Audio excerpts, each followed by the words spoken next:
So we are sitting down with Anne and John Hohmann. We're in the kitchen of their beautiful farmstead here in Pataskala, Ohio. I'm Jess Lamar Reece Holler. This is our second or third recording, and this is our sit-down oral history interview for the Ohio Ecological Food and Farm Movement Memory Project. And it is June 17th, 2016. I think I lied a couple of recordings back and said it was the 16th, but I'll set the record straight. So just to start us off, I always have a choice when doing these interviews. You can either kind of start at the beginning, where were you born, where do you come from, or start with what's happening now. And since I know we only have an hour and limited time, can you guys start off by telling me just a little bit about Clearview Farm now? What is your operation, what do you do, and then we can talk back to how you guys got here. Well, Clearview Farm now is farmed half organically and half conventionally. A neighbor does corn and soybeans on shares, and we do 80 acres of hay, which you saw us working on today, and then we have the produce.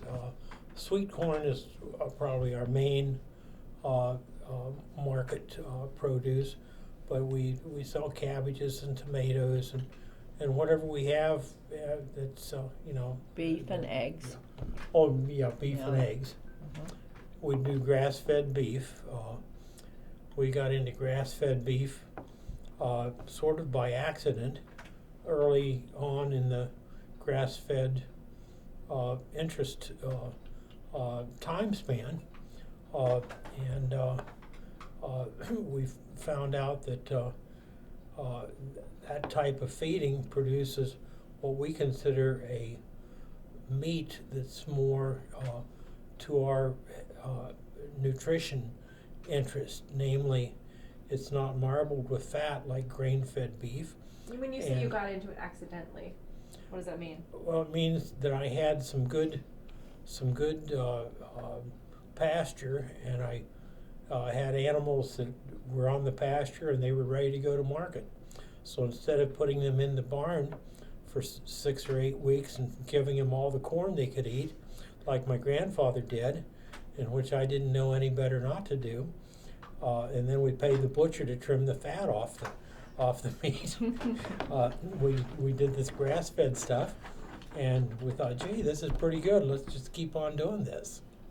So. And you guys moved here in 1972. That's correct. Maybe we'll work backwards to where you were born, but can you tell me a little bit about the years or months leading up to deciding to purchase this land? What was going on in your lives, and why was finding a farm on your agendas? Well, let's go back to when I was doing my specialty training at Ohio State in anaesthesiology. We lived up north of the campus in a half of a double house and had a little tiny yard. And like Old North Columbus now, like Hudson? On Maynard Avenue, Yeah, West Maynard Avenue. And so we grew tomato plants in there, and we shared those with the kids in the neighborhood and got them to start gardens and all that kind of stuff. But we used to come out here to the farm. My grandmother was still living, and she'd like for us to come out with our little toddler kids, and we'd have gardens out here in the summer, and that was a great interest of ours. And so when my grandmother passed on, well, in 1970, I had to go on active duty in the service. That was the end of the Vietnam War. If you were in a medical training program, if you signed up to go on active duty, you could finish your specialty training, and then you'd automatically go in as an officer rather than being drafted out of your specialty training and things like that. So that's what I chose to do in the public health service, and we were assigned to the Marine Hospital in Baltimore, Maryland. And so we had moved over to Baltimore. From Columbus? From up by the university, from Columbus. And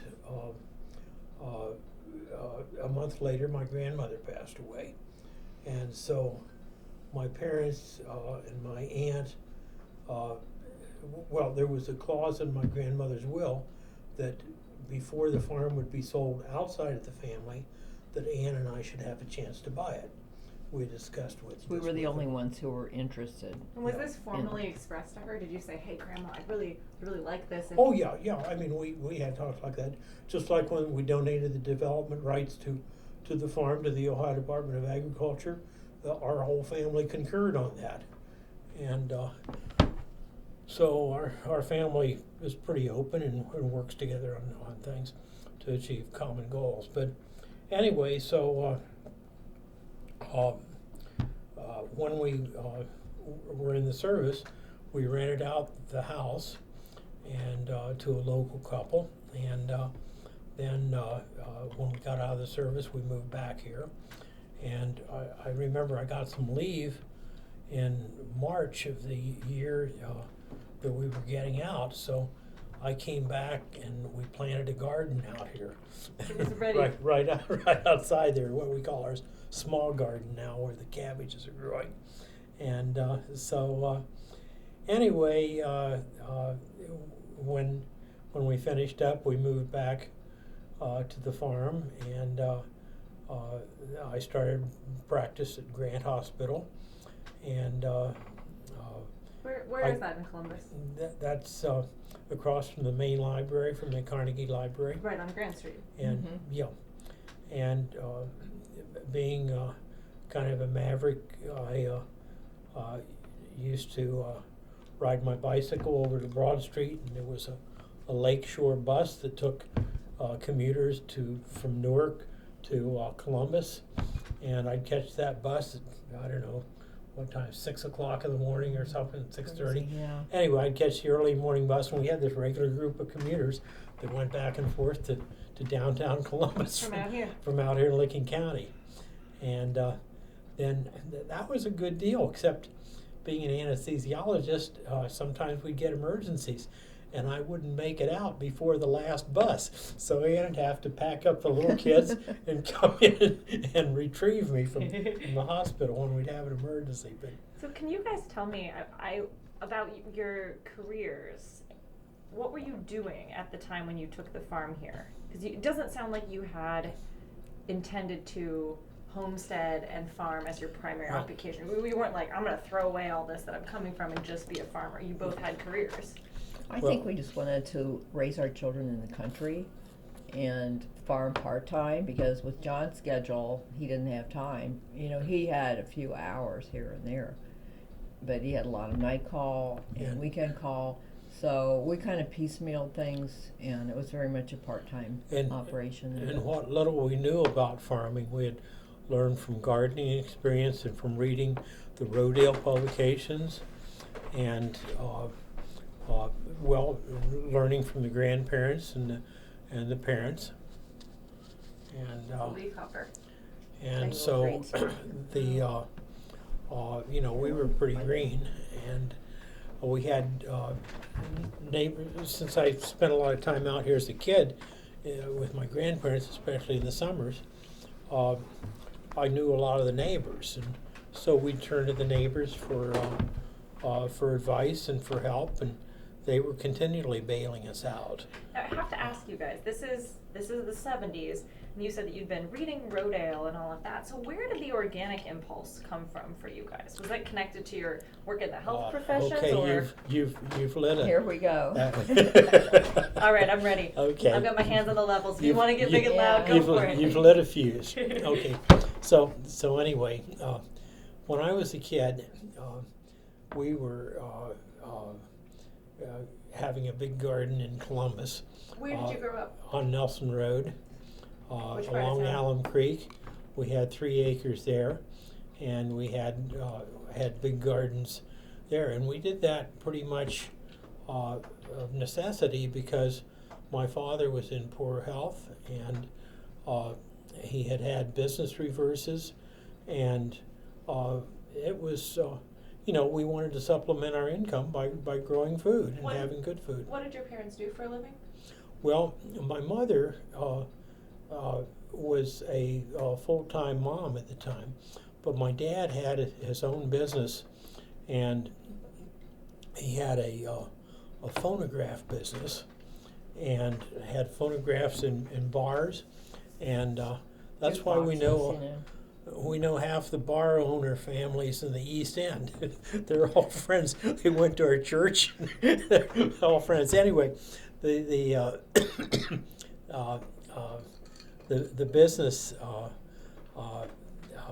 failed, and Dad was working for Mayfair Apartments as a maintenance manager, and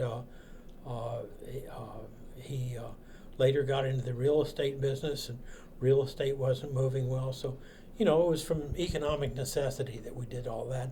But growing up, my parents were very generous. They let me use the family lawnmower to go around the neighborhood and cut neighbors' grass. And so I had a pretty good grass cutting business build up. But when I got into high school, after I flunked my first history test, I had to give up my grass cutting route.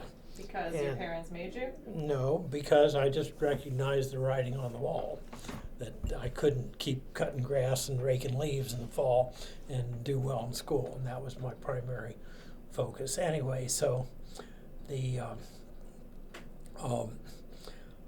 following summer, I needed a job, and nobody wanted to hire a kid who was only turning 15 that summer.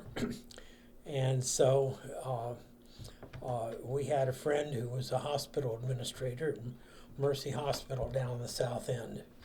And he said, well, I think I can get you a job in the kitchen at the hospital. So washing dishes in the kitchen at a hospital is not one's great glory job, but it was a job.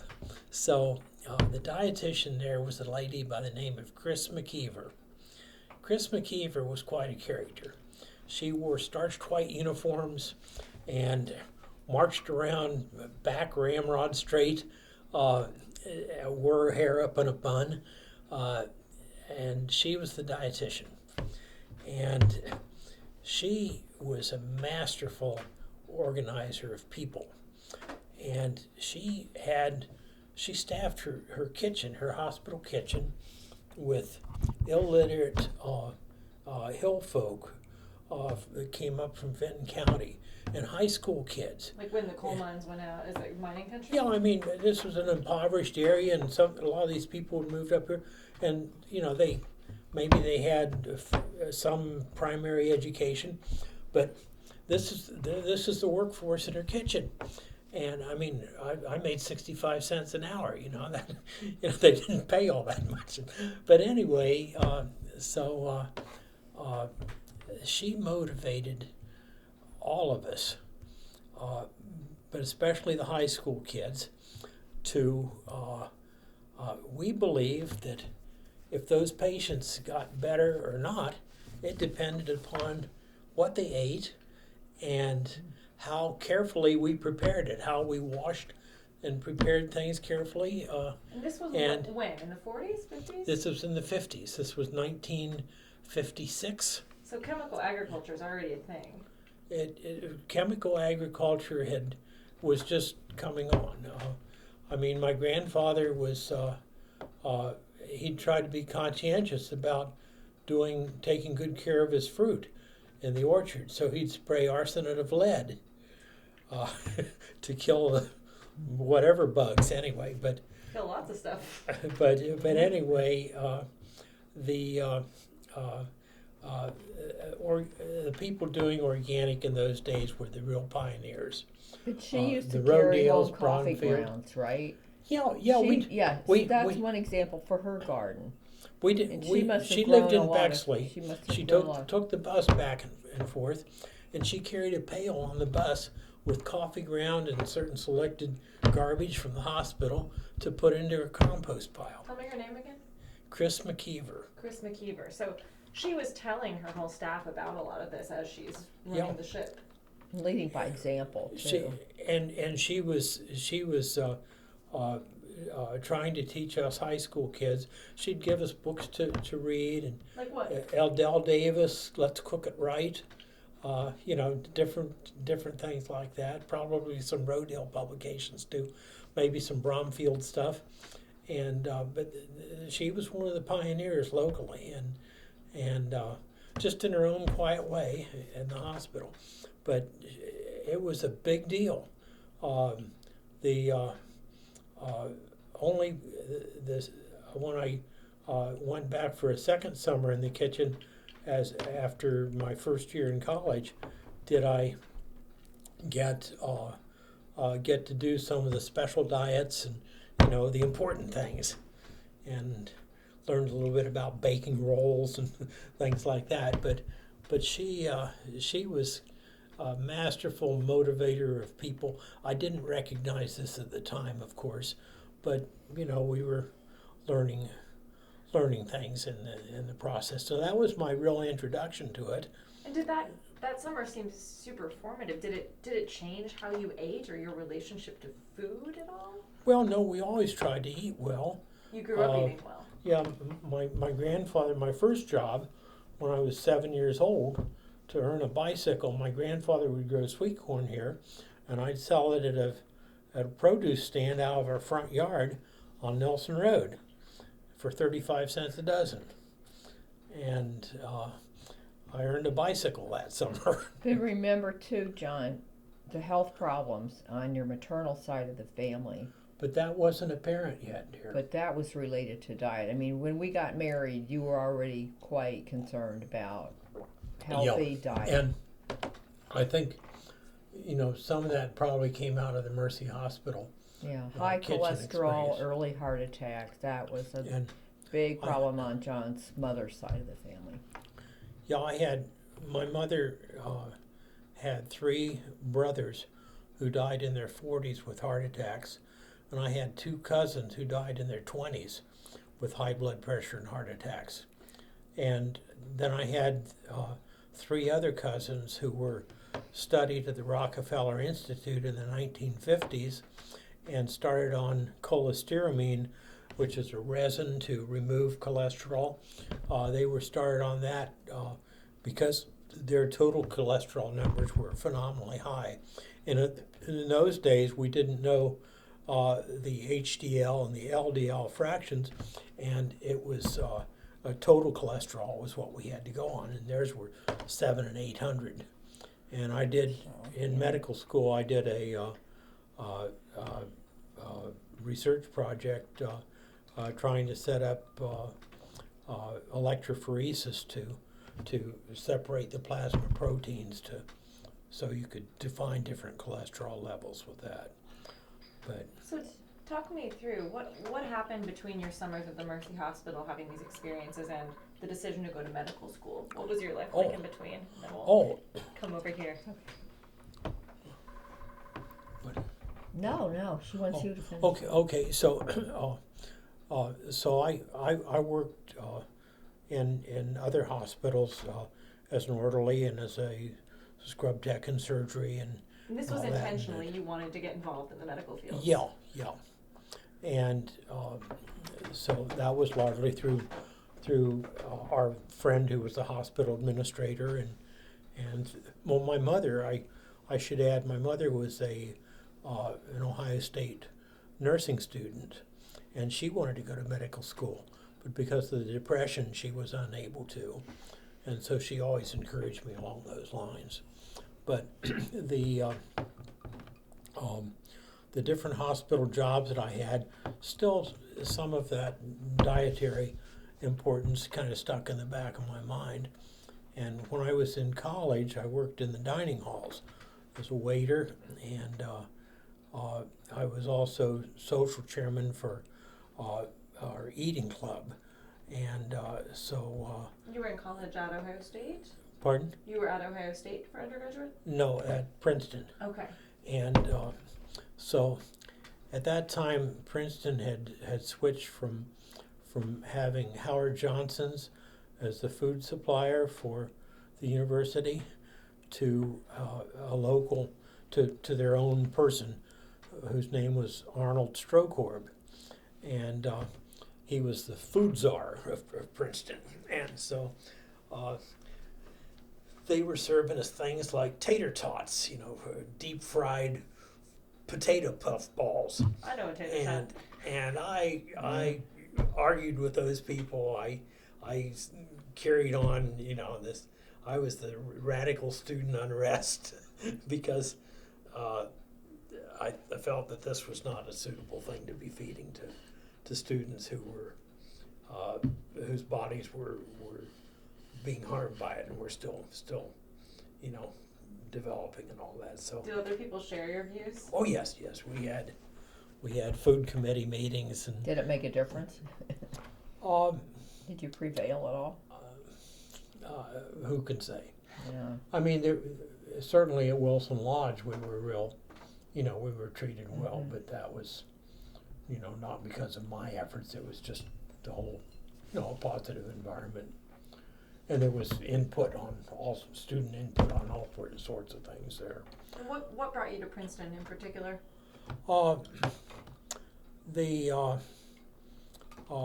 Probably the pre-med program and the environment. I had applied at Johns Hopkins, Harvard, Princeton, and Yale. And Johns Hopkins had a special 7-year program where they admitted you out of high school to college and medical school at the same time. And they accepted me for that.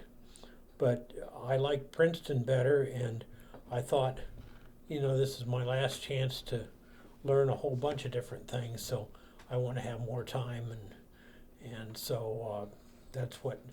And then I didn't get financial aid at Harvard, so that eliminated that. So it was between Princeton and Yale, and Princeton offered me $50 less per year, but I took Princeton anyway. Did you come from a family where going to one of these elite East Coast universities was an expectation or something No. they could pay for? His dad No. didn't even finish high school. No, His mom I was was the the best educated, I think. I was the except- first one in the family to go to an Ivy League school, and now our family is, branched out. We have a lot of Ivy League descendants, so to speak. So that was something that mattered to you to seek out. That was something that mattered, and the way that happened. I mean, I was working in hospitals trying to save up enough money to afford to go to Ohio State, which, of course, was cheap in those days for in-state residents. But there was a medical student who was working in the hospital too, and he had gone to Yale, and he said, "Well, gee, you're a hard-working student. You could probably go to Yale." And I thought, "Wow, Yale!" And so I started checking out the Ivy League schools on the basis of Bill, and that guy's name was Bill Nick, and he was a surgeon. Later became a surgeon at Ohio State, and he was also a lawyer, and he founded the first freestanding surgical center up west of Riverside Hospital back in the 1970s. So anyway, it's just all this connectedness, and that's the neat thing about OFA is the connectedness. Absolutely. Yeah. Well, I want to get there, but first, Anne, can you tell me a little bit about where you came from? Where were you born, and how were you raised? Well, I'm the middle child of 3. I was born in Columbus in the old White Cross Hospital, which is the predecessor of Riverside. Yeah. Which is where Charlie Beard was administrator. He was administrator Superintendent. there too, yeah. So The same man that was at Mercy later. So anyway, my parents were here from, so my dad worked at Patel. Did you He live in was that an neighborhood engineer. over by campus or Grandview? We lived in Grandview to start with, and it was just after the war, and my parents were able to buy a very small house up in Beechwold. And then we moved a little farther south, more into Clintonville, when I was in 2nd grade. and stayed there until I was married. And what was So- happening at Battelle in those days? It's like a big. It was a smaller place. Everybody knew everybody. Okay. You know, it was just a lot of engineering people, and I think it was pretty male dominated, and the women were mostly secretaries. But they were doing a lot of research. My dad was in metallurgy there, and it was exciting. They were given problems to solve, and just like today, they worked hard to find solutions. And I think weren't they the people who developed the Xerox machine? Mm-hmm. Patel, yeah. So that's kind of a And neat thing for Columbus, yeah. And then Anne's father was a metallurgist, and he got a hot tip about beryllium. So he invested heavily in beryllium How'd that and go? lost it all, I think. Well, I don't remember that well. Most of it. Pardon? I don't remember too well about that. Don't yeah. you? No. I remember him telling a story about Yeah. Huh. I know very little about the beryllium My market. father but came from very humble circumstances. from he Ohio was- as well. No, he was from the state of New York. He was the first in his family to ever complete grade school, then high school, and then college at RPI. And then his sisters, he was the oldest child of four. Two of his three sisters completed college and became teachers. So Growing up, what was your childhood like? Did you grew up with It a was mother city- as well? Yeah, mother and dad. Yeah, mom was from Illinois, and She worked. she did not work outside the home. No, She worked though. she was a stay-at-home mom. Yeah, she was very loving to us and always drove us wherever we had to be and supported us in all of our activities and stuff. And I was in Girl Scouts. My sister was older, and she was a lot more studious than I was. I still got good grades, but I was the kid who was out chasing butterflies and catching bugs and playing out in the dirt and all that kind of thing with my little brother. So Did those interests? those interests in nature remain to this day. I feel that was very formative for me. Her sister and I went to the same grade school for first and second grade, but her sister was a year younger. So narrow miss. So- Kind of, yeah. And then John And used to date one of my sister's friends in high school. So And then my mother worked with Anne's aunt for the government. They were into computers when the laptop took up a whole room, and they had a couple rooms to feed data into it. They were into computers back in the 50s. Oh, and my dad had a victory garden during World War II. I remember that. We lived in an apartment When were you born? in 1944. 44. When were you born, John? 1941. Okay, so I World War remember- II babies. Right. I remember the garden after the war. They still had it. It was on Chambers Road behind our apartment on Northwest Boulevard. And they grew a lot of food, and my mom used to can that, which she never enjoyed after she didn't have to do it anymore. But And so they didn't come from an agricultural background no, like but they John's knew. parents. No, I know my dad's parents had chickens in their little town in New York, and they had a big garden too. So he knew how to grow food. And even after we were more suburbanite people, he always had a garden, and he always composted his leaves too. How did you eat coming of age in the 50s? Especially, was it TV dinners and Campbell's soup and all of that? Oh gosh, yeah, a lot of that kind of thing. Peanut butter and jelly sandwiches, Campbell's soup, just frozen vegetables in a box. They were pretty bad. So the Victory Garden didn't stick around much longer after the war. Not after didn't have to. Yeah, Well, when we those could convenience afford, things came when in we with the could big push afford then. to buy the food at the Yeah. grocery store, we did. And to tell you the truth, the fresh produce back then was, other than like apples and oranges and potatoes, onions, things like that, it wasn't very good. And there weren't local farmers markets around when Not you guys at were all. growing up There in Columbus. was one downtown in Columbus. Well, there was the old Yeah. Central Market. Are you familiar with that? I know that the New North Market is kind of like in memory of these 4 cardinal markets that used to exist, right? Well, down where the bus station is now, The Greyhound Station. there was a let's go get that picture upstairs. Could you We'll do wait that? till we're done. Okay. Yeah.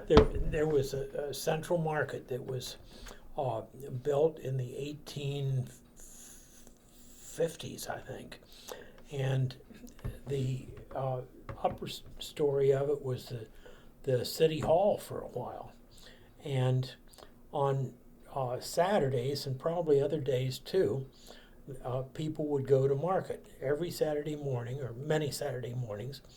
It was a tradition of many German families to go down to Central Market and buy sausage and cheese and horseradish and all sorts of stuff. How do you know this? Was this a story that was told in your No, family? that I did it. You went there as a child? Yeah, and we'd bring all this lunch meat.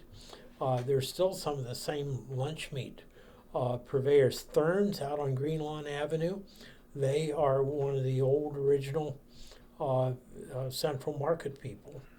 And my grandfather had a grocery store down in German Village, down the His south other end. grand. Oh, I see. Yeah. And so this, German food tradition was connected to the Central Market.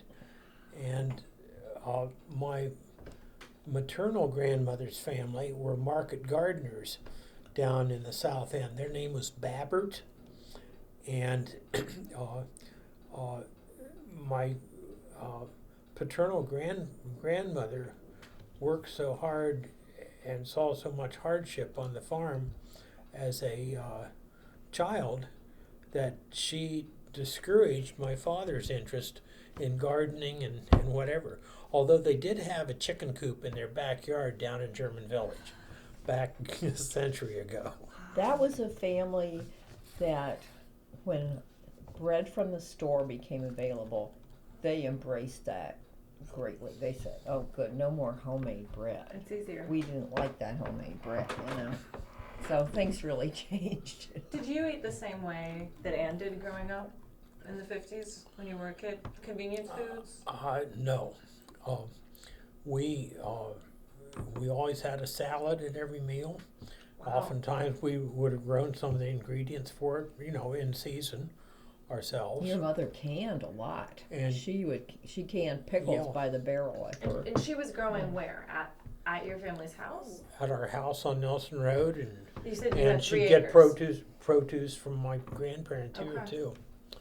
Was that unusual at the time compared to like other kids in your grade school classes? Did they also have parents who were doing a lot of canning and salads and all that? Gosh, I don't know. Several of my friends' families ran bars, and we used to like to sneak from grade school over to the bar to get a fish sandwich on Fridays. And Supplemented your healthy diet a little. Yeah. I don't want you to think my mom didn't care about nutrition. She did. No. She was very particular about having vegetables with our meals and, well-prepared meats and things like that. But Absolutely. she just didn't grow it herself. And in your childhood, what did you think you wanted to do? You had these outdoor interests, and Oh, was there dear. particular pressure on you to do any certain thing once you got into high school? Not really. It was expected you to go to college. I was a good student, so I went to college, but I studied art. I wish now, and I've said this before, I wish I had studied botany more. I did take some botany and I loved it, but I thought, oh, I really want to be an artist.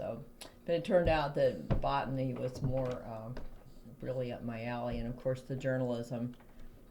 I loved doing that. I loved to be I was a copy editor. For the I student wrote papers. a column. No, at the newspaper in town here. So that came later. But I after used to, college. I used to copy edit textbooks when John and I were first married, just to make some money on the side. He was a starving student, so. So talk me through that. You were a Princeton undergraduate and decided not to take the 7-year all-inclusive undergraduate medical school course. Well- You're an undergraduate at Ohio State. Mhm. Yeah, that was at Johns Hopkins. So I So, chose yes. Princeton, a regular 4-year 4 years. at college, and then I applied to medical school, and I applied at Ohio State and at Johns Hopkins. And Johns Hopkins didn't even give me an interview the second time around. They took several of my classmates, but anyway, so I got an early acceptance at Ohio State, so I had a decent senior year of college working on my thesis, and medical school at Ohio State. It wasn't my first choice, but I'm ever so grateful that that's where I ended up. What year did you start? 1963. And when did you enter undergrad, Anne? In 62. Okay, so you guys met at Ohio State.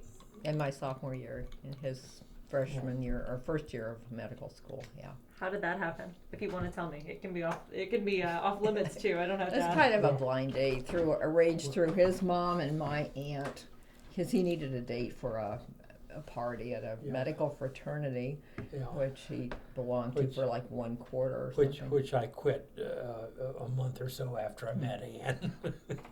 We both had this interest in German and in European things too, because we had, unbeknownst to each other, had been to Europe the previous summer. Both of you. I was with a study program in France. John was working and bumming around Europe and worked at a German hospital. Yeah, I was. So I had the use of a friend's motor scooter for the summer to ship it back to him in Philadelphia, and at the end of the summer. So I was traveling around, and it was a cold and rainy summer, and the youth hostels, Jugendherberge, have cold showers, and you take your own sleeping bag, your Schlafsack, and so after a few weeks of that, I decided that, gee, I can do better than this. So I started looking for a job in the hospital, since I worked in hospitals. And I got a job in a little country hospital outside of Munich, a medical student job, and I learned how to start IVs over there. And it was a very nice experience, and it helped with the German, and gave me an insight into the culture. And I'd been to Scotland before that, so I had a bagpipe chanter, practice chanter, and so I was the oddity of the local village, because I'd be marching around in my lederhosen, playing Scotland the Brave on my bagpipe chanter. Outside of Munich? Yeah, in this little village outside of Munich. There you go. Now, are you both ethnically German? I'm part German, probably a quarter German. Was John's probably like 3/4 German. Was it a strong part of both of your identities, or did you come to this in college? It came later for me, yeah. Okay. Why? What was it about that, knowing that ancestry for you guys, that was important? I think it helps you to know who you are and who your people were. You can kind of see different traits learning about your ancestors and things, and your likes and dislikes, and the musical tradition of the Germans, I think, is so wonderful.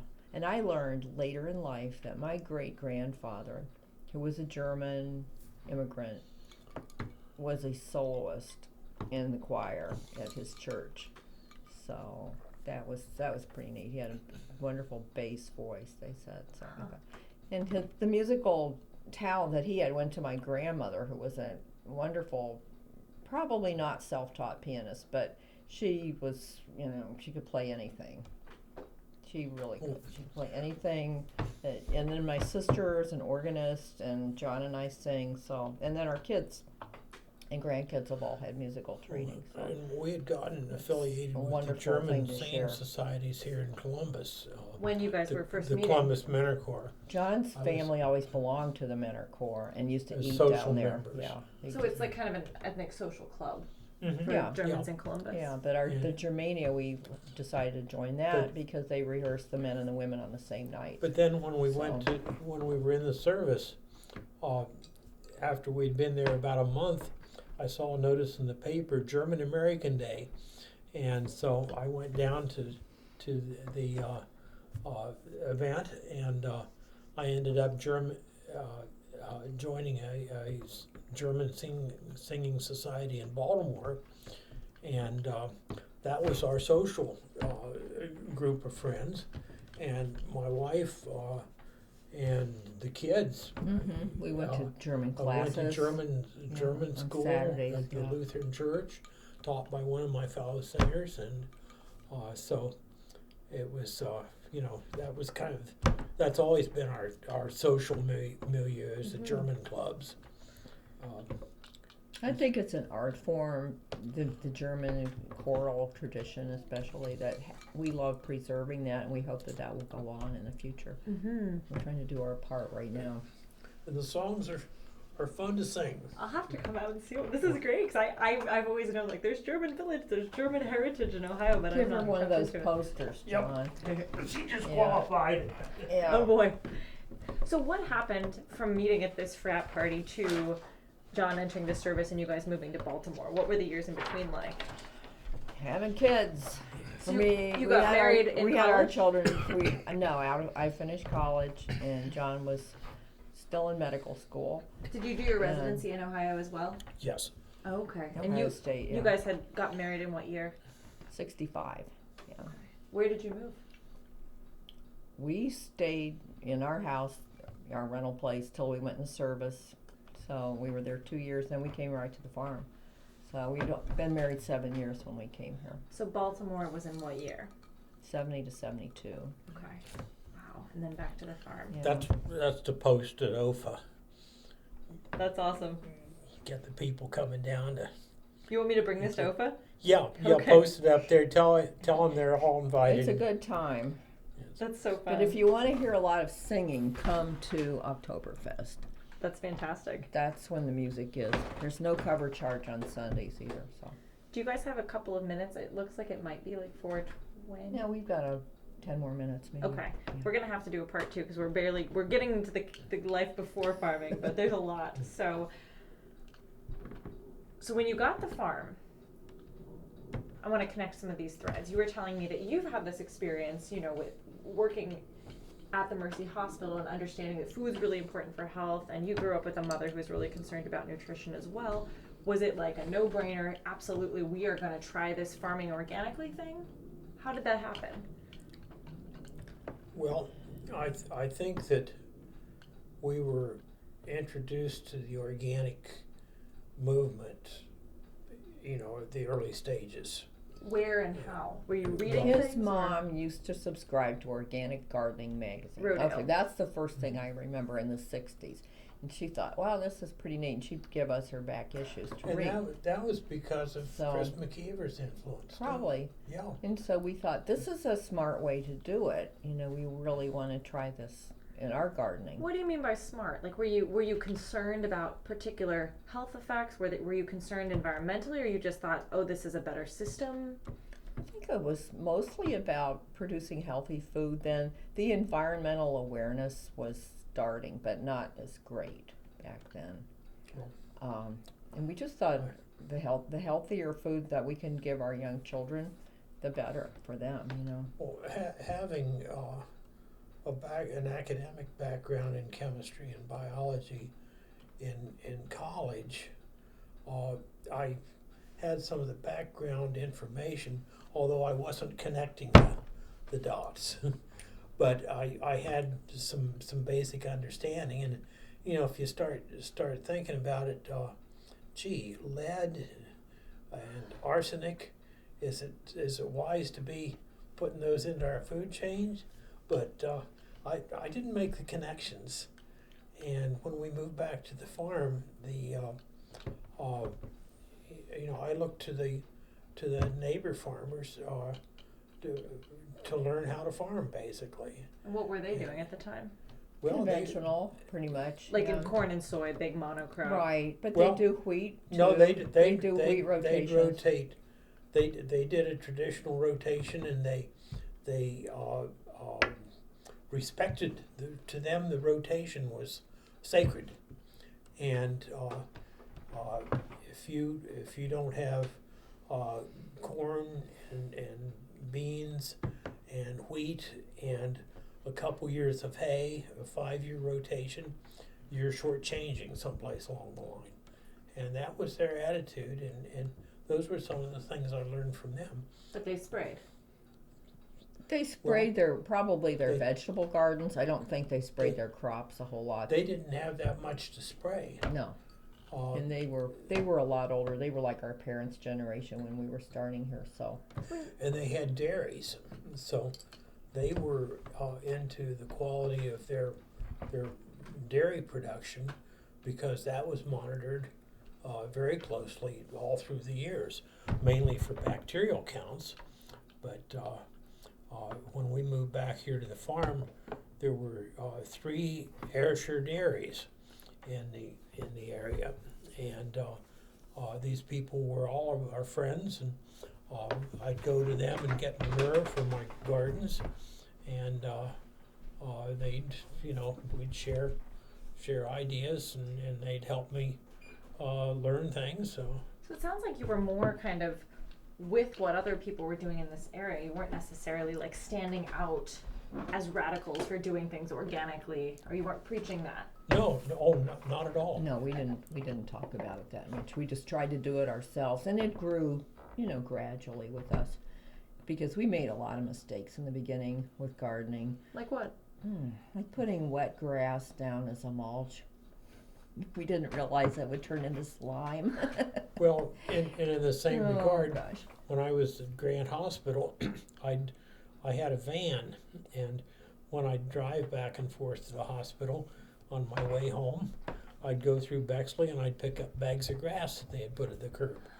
I didn't question, what if they put on that grass or whatever. I was just bringing that in and putting it in our gardens. It Like seemed like a good... rotating certain things that, like tomatoes, you don't want to keep putting tomatoes in the same place. We didn't know anything about that. Companion planting, succession planting, and, all this awareness of the microbial life in the soil is really, to me, it's fairly new.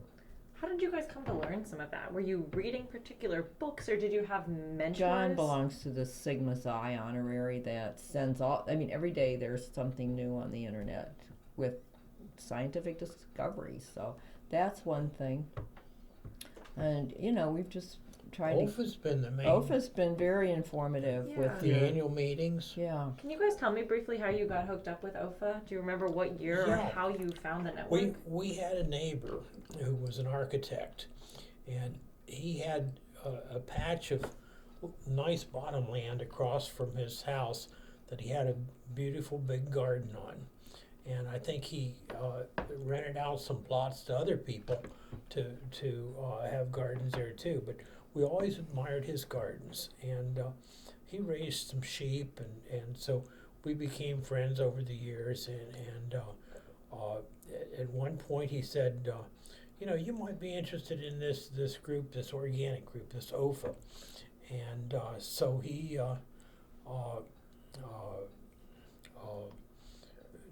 told us when a meeting was occurring in Columbus, and we signed up for it, or I signed up for it and went to it. And they had the meetings down at I think St. Stephen's Community Center, on 17th Avenue or 11th or someplace in the inner city there. You both went. I remember going once to that, but I don't think I went as often. John, I don't think you've ever missed an annual meeting. Oh yeah, I missed plenty. No. I didn't go to any of them up in Worcester, and I missed some. He used to go to the ones in Wilmington. But not since always. They've been in Central Ohio, he hasn't missed. Yeah. So. What did that network do for you, or the meeting, when you guys found this? Well, it brings national speakers with creative ideas. I mean, their ideas are bouncing all around, bouncing off the walls at those meetings, and that's the main thing. I would go to learn. I have a whole file full of notes that I've taken at the different meetings through the years. And then we quote some of these people. There was a guy named Booker T. Watley, and Booker T. wrote a book called How to Make $100,000 on 20 Acres. Okay. And this was back 35 years ago.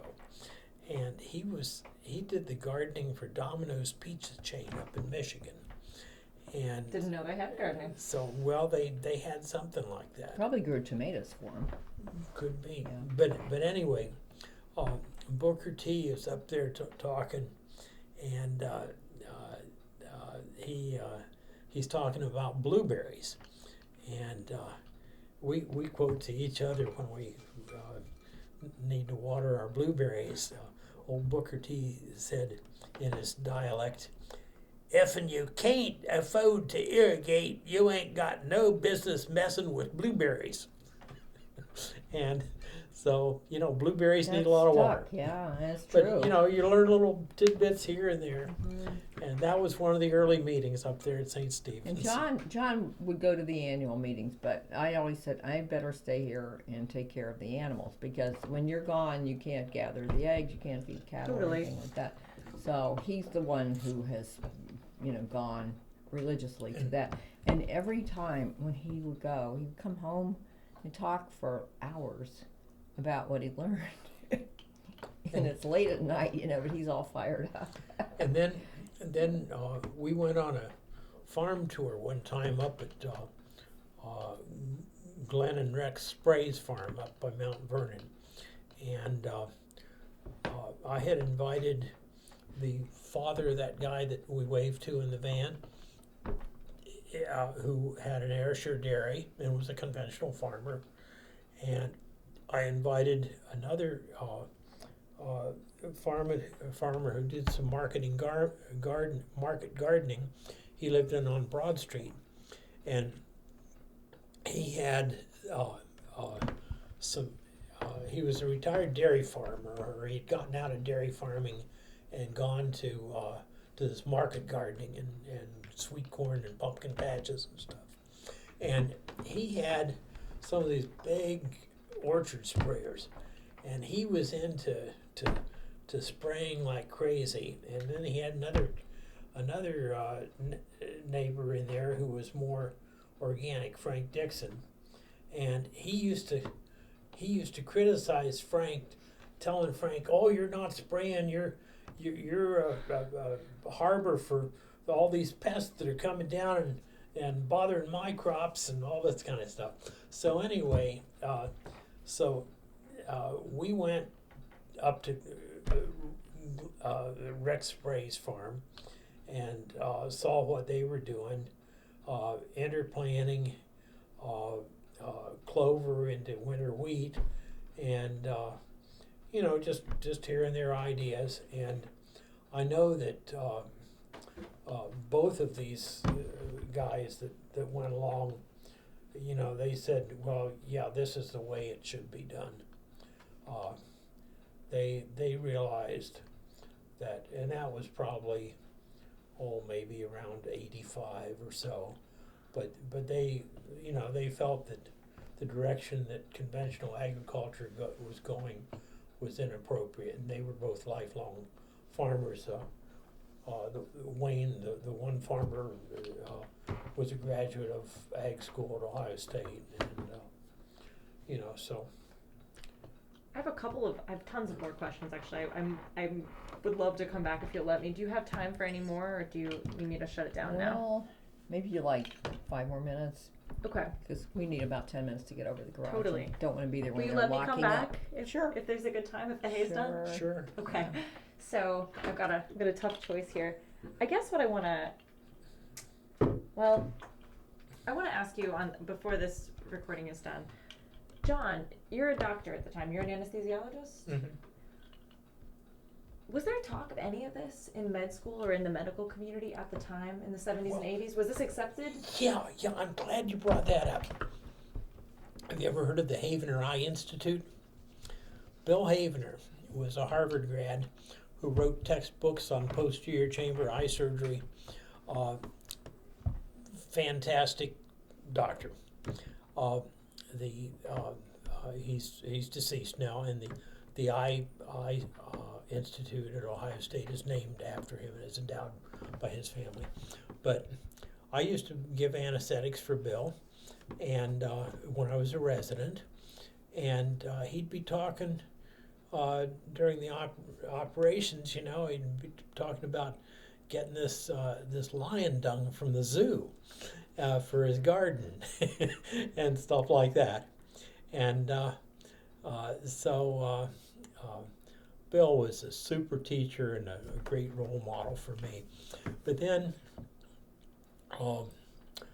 there was Warren Harding was the administrator at Grant Hospital. He was a retired surgeon, and he raised Charolais cattle.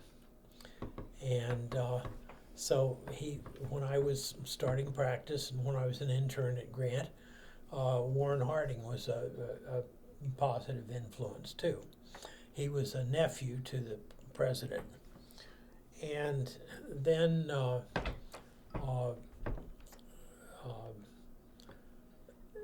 at Children's Hospital, you probably know Louise Warner, don't you? Okay, Louise Warner is a retired anesthesiologist from Children's Hospital.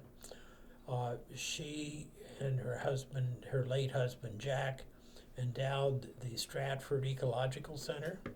I see. Okay, and so when I was a resident rotating through Children's Hospital,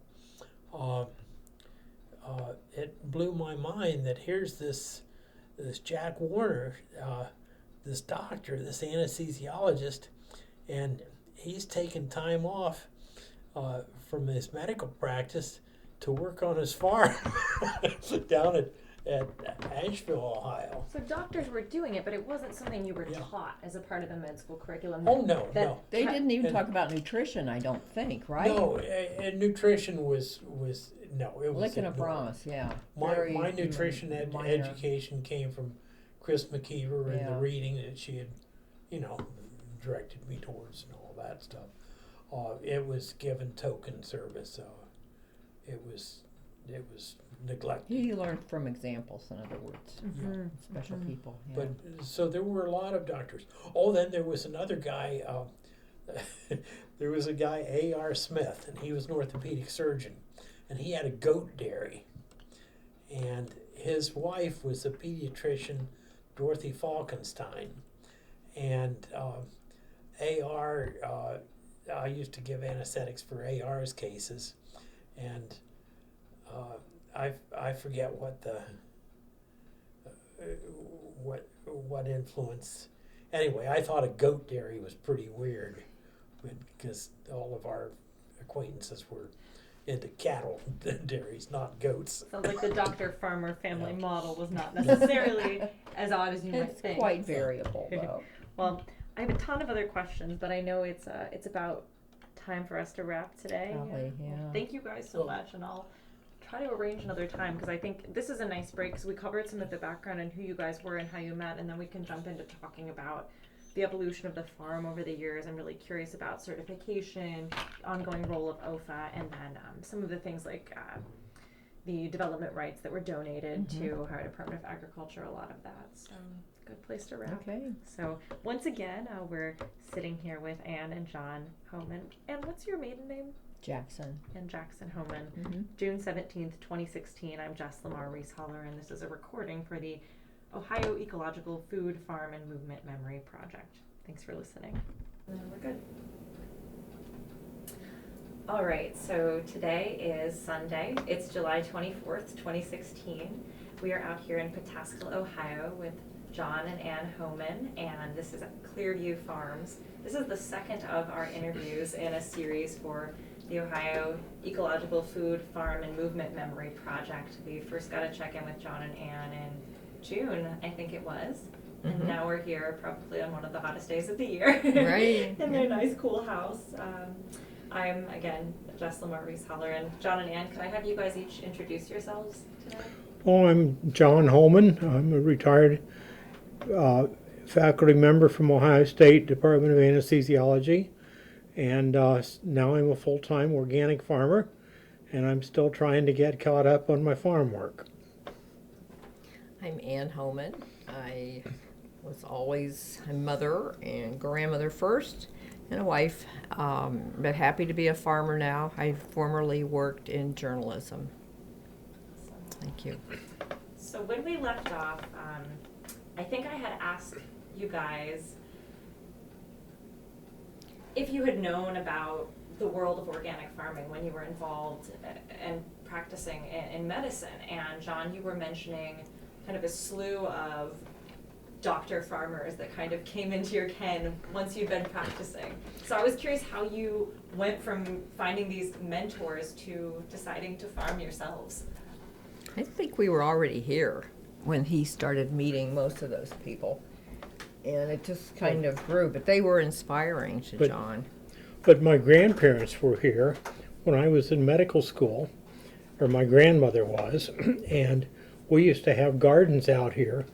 We lived 1.5 miles north of Ohio State's campus, but we'd come out here on weekends and have a garden, and we really relished the chance to grow some food out here, and we grew food in our little yard in town too, and we started plants and shared with the neighborhood in there, and so we've been into gardening for many, since I was a child, basically.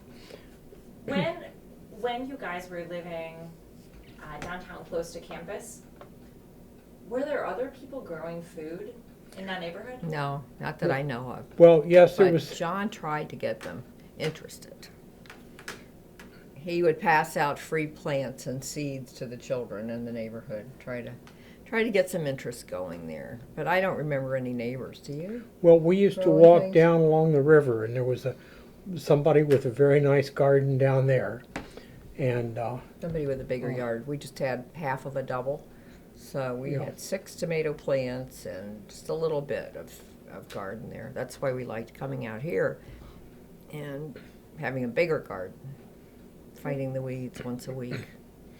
and when I was in medical school, I was rotating through the children's hospital when I met Jack and Louise Warner, who were anesthesia faculty at Children's Hospital, and I happened to be there in June, and Jack was taking a week off to do farm work, and as a medical student, I thought, gee, that's incredible that a doctor would take a week off to work at his farm. And in later years, I ended up doing the same thing. What happened that tipped the balance so that instead of just coming out here and having a garden at this property, you decided to live out here and have a farm? Well, his grandmother was getting up in years, and she knew she wouldn't be here forever. So she was asking the different grandchildren if any of them would be interested in carrying this place on, maybe living here. And to my knowledge, we were the only ones who said we were interested. So she put a clause in her will that before the farm would be sold out of the family, that we should have first refusal to buy the farm. And when she passed on, indeed, that's what we did. At the same time, we were called to active duty in the service, and we were assigned to Baltimore, Maryland. So it was rather challenging doing all this moving around and all, but we had some people rent the farmhouse to look after it until we came back, and 2 years later. And then in Baltimore, we tried to have gardens there, and we failed miserably. It was a very shady neighborhood, and so we were learning new lessons there about the need for shade and sunlight and all that, and we've been learning ever since. When you got back from Baltimore, what was the plan? Well, we moved into this old house, which was built around 1907. It was not improved very much. There was inside plumbing and electricity, but we knew we would be enlarging the house. We did start a garden. I think John even started it that spring before we came back. Yeah, I used And to come home when I'd get leave from the service. I'd come home and we'd do things at the farm. We poured a concrete floor in the barn when I was home on leave one time, and we were preparing to move back. And so that spring I did come back, and a neighbor worked up a garden plot for us, and I planted some seeds, and surprisingly enough, we did get a little bit out of that garden, even though it was neglected until we got back in July. And then 2 years later, we decided to, or we had thought about, but went ahead and started remodeling the house, which took a year. We had a contractor here for a year. And around that time, I think we put up our fences. Like the early 70s. Started getting cattle after that. And we had the pond dug.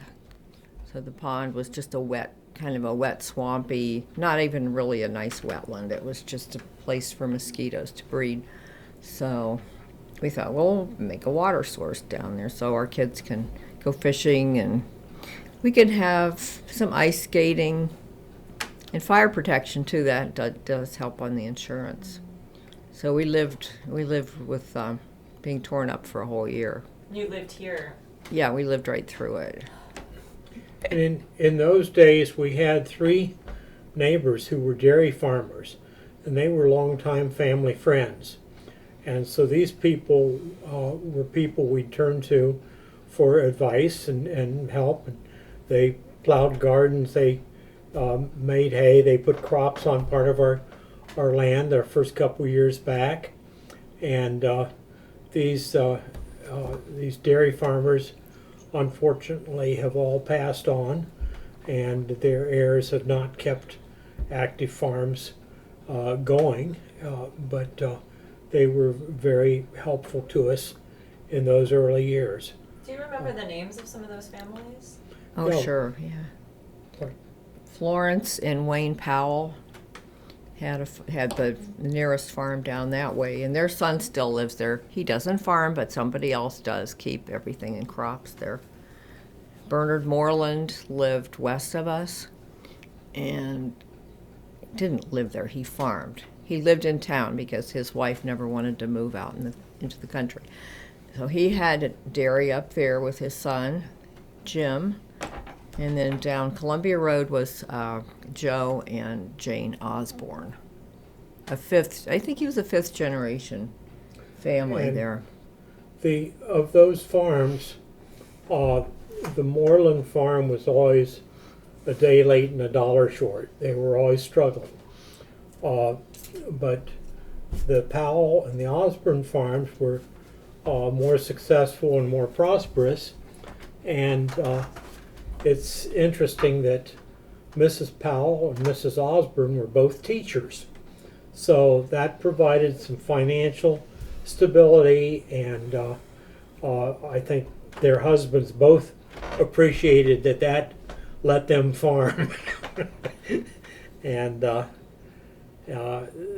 that's a lesson I think that I've tried to share with younger people interested in agriculture. I think that it's important to have some off-farm income, and I feel very privileged to have had off-farm income from my work in medicine, and with the variations we have in weather, I think that's going to be even more important in the future. So some, quote, full-time farmers would take issue with that, but I think it's important to have a broader source of financial support than just the farm. And the weather is a continual challenge, as you'll hear whenever you get a bunch of farmers together. They're always talking about the weather, and the weather's never quite good enough. But the good Lord does provide, and no matter how challenging the weather, some things always succeed and always do well. And we have some popcorn growing in our barnyard right now that's 12 feet tall. I saw that. Yeah. For a little bit since you were here, right? Absolutely, And- like feet and feet. Mm-hmm. And we have some sweet corn that we planted before the freeze and that we had on May 15th. and it was a total disaster. Probably only 5% of it survived. So the weather is a continual challenge to deal with. Did we tell you the history of the different parcels of our land? Did we talk about that the other time? I don't know into how much detail we went. You're welcome to talk about it. Okay, at the risk of repeating ourselves, but just in summary though, No. we bought 15 acres to start with. You did hear that. That Okay. was all that was left of my grandfather's Yeah, and then farm. we added up to our 217 by 3 different acquisitions. I think we talked about So, it more yeah. when we were walking around Okay. on the property. But Okay. how did that all come together? Did you immediately have the plan to put all those parcels? No, together? No, we started it evolved. we just started living on our 15 acres, and then this place down the road became available, and it was 10, and it had a house on it, and we bought that. I think in the 76 or something like that, Mhm, 77. in the 70s.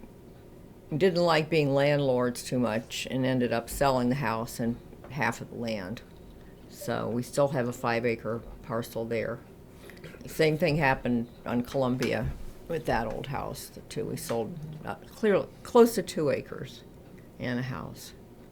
And then down the road here to the south on Columbia, that was 50 acres, right? Mhm. It's a little bit of woods, but mostly field. And all of these are, pretty properties that we're glad there aren't a bunch of houses on right now. And the one on Columbia, our prime interest was to regain my grandfather's land that he had sold to the neighbor in 1950. And so I got his land back, but they didn't want to break that off, so I had to buy the whole farm. And we did, with a fair amount of anxiety and a loan, but that worked out okay, and we're very grateful to have the privilege of being stewards of that land also. I have to ask at this juncture, so we're talking like mid to late 70s. Do you guys remember what responses people had to you not only having a farm, but suddenly having a lot of acreage and making a go of this in the 70s? How did people react? I think mostly the neighbors here were happy for us. The people in town, I don't think they ever knew about it. And there's a lot of old families around here that have been here forever, and I don't know how they felt because we didn't know them that well. But Many of them considered us probably- newcomers then, and they still consider us newcomers, even though we've been here for 45 years. yeah. What about in the medical profession? Did people know that you had farming ambitions and were doing this? Oh, did they ever? In the spring, I would take plants in and give to my colleagues and the staff in the operating rooms where I worked. And people would look forward to those plants every year, and they'd give me follow-up on them. They'd say, "Oh, your tomatoes, the plants you gave us, those tomatoes are doing better than the ones we got at the store." They'd be enthusiastic about it. And then another tradition was to take sweet corn in. My grandfather Sorry about that. my grandfather raised sweet corn, and I learned to grow sweet corn from him. It was kind of a tradition, and so every summer I would take sweet corn into the hospital. And Cooked sweet corn. Well, no, not first, necessarily. in the beginning it was let not me tell the cooked. story. We used Okay. I'd take it in, and we'd cook it in the autoclave, and where we sterilize the surgical instruments. And the administration got wind of that, and they said, "No, you can't do that." And so after that, we had to cook it here at home. And when I'd take a day off, and we'd take it in and put on a corn lunch for people. But and then of course everybody would say, "Oh, that's the best sweet corn we've ever had." Well, obviously because it was picked fresh that morning, and then I'd laughingly tell people, Yeah, but there's the secret ingredient. And the secret ingredient, of course, was chicken manure. And so growing the sweet corn with chicken manure for fertilizer has been successful for many years, for not only for my grandfather, but for us too. So. And when I go back to the different hospitals, people still comment about the plants and the sweet corn. And Yeah, we would give away hundreds of plants every year, big flats of them. Tomatoes, peppers, cabbages, things like that. Can you tell me, was it a commercial venture at Clearview from the beginning? oh, well, when the tax people see doctor and farmer on the same tax return, you got to play by the rules. So we would see to it that we would meet the tax requirements, and I would put off purchasing equipment, until we had the right amount of income, and we calculated things so that we would meet the legal requirements for active commercial farming. But I still had some issues with the auditors and things, but because we had done things carefully, when we would meet with them and challenge them on their decisions, they would back down to our stand on the issues, and we were successful right down the line on the taxation, which is an important issue. When we donated the development rights to our farm to the Ohio Department of Agriculture, we had to pay at our own expense for a professional appraisal of how much our donation was worth and how much our land was worth. And there are only about a half a dozen appraisers that are authorized to do these farm easement appraisals. So we had all the statistics, all the figures from the professional agricultural appraiser in our files, and a year or two later the auditor reappraised our farm and was charging us a very significant higher tax. And so we went to a hearing and submitted the paperwork, and it went before a board of review, and after they had acted upon it, they rolled the taxes back to where it should be. And so just that one incident alone was worth the cost of the appraisal.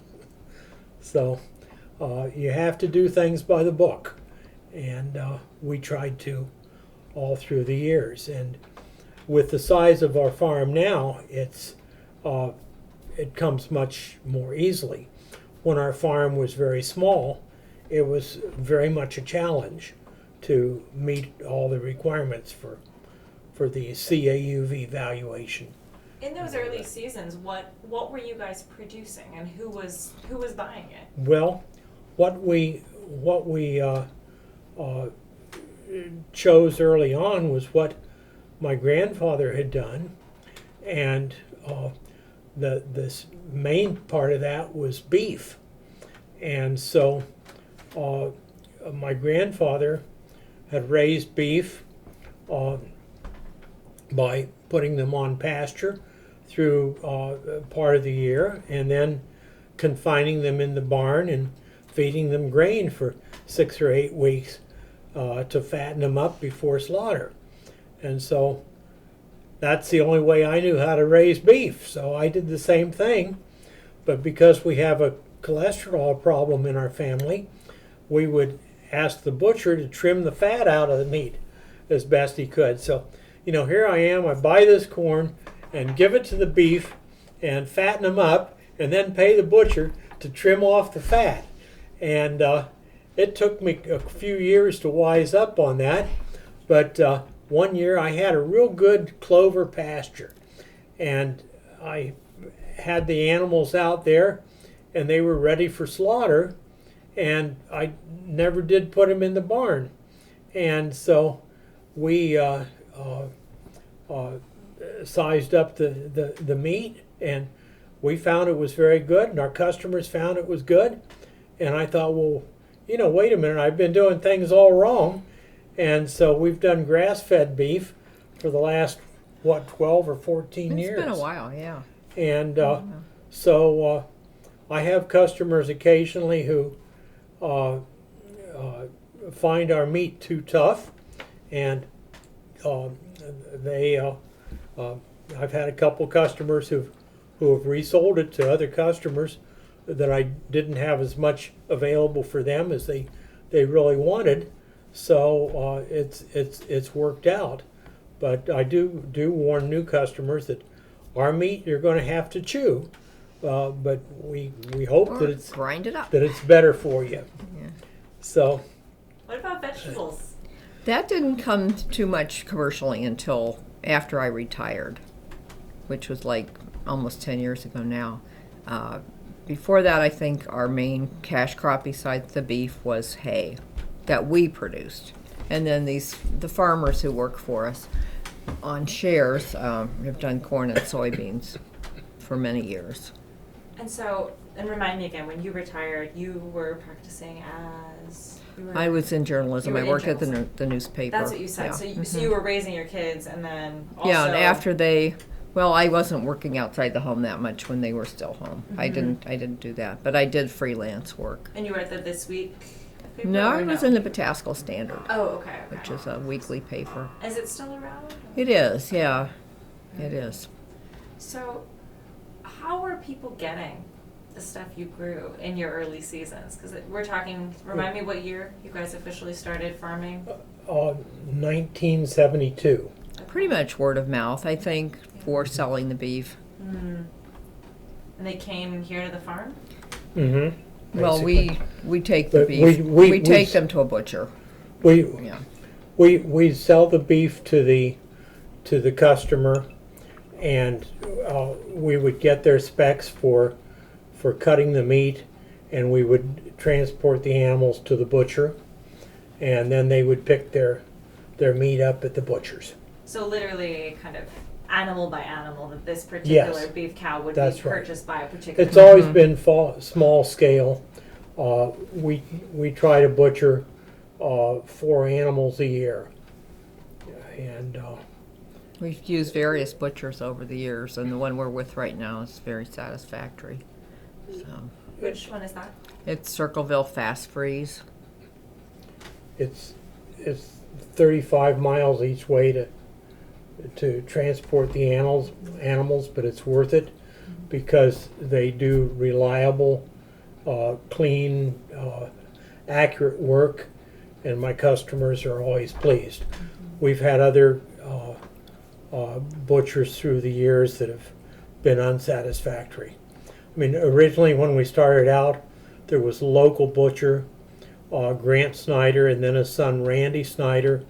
These people had butchered for my grandfather and my father, and so it was just a delight to deal with them. But then they went out of business, and we had to find other butchers. And that is one of the big challenges that the local foods movement has faced, is finding local food processors who are reliable. And so in our experience, when we found a good one, we'll go out of our way to stay with that person. And we started selling hay sometime in the late In the 70s. 80s. And back, not till the 80s? In the 80s, yeah. Okay. And that was a lot of trial and error, too. How so? Well, hay is an art. It's very delicate.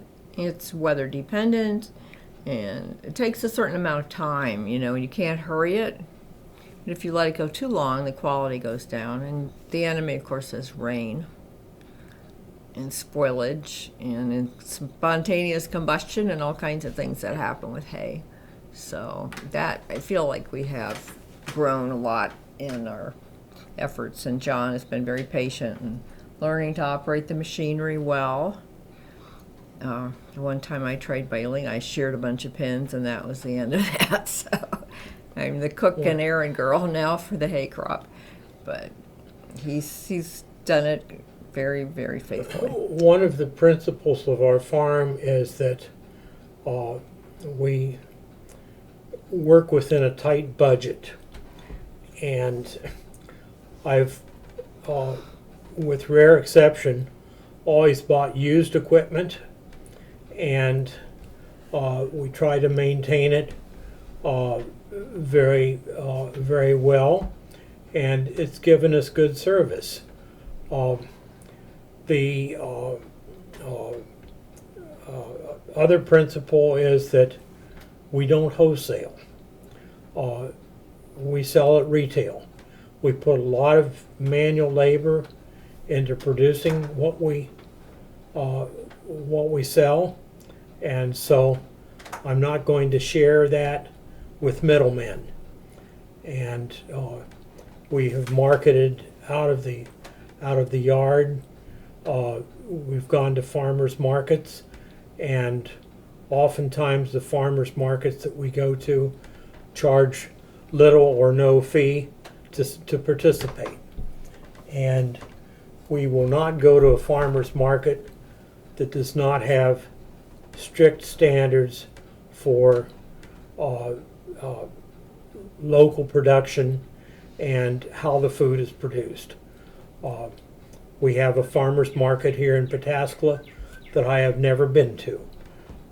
Instead, I'll travel into Columbus to the Bexley Natural Foods Farmers Market when we have extra produce, and they very graciously let us market our produce.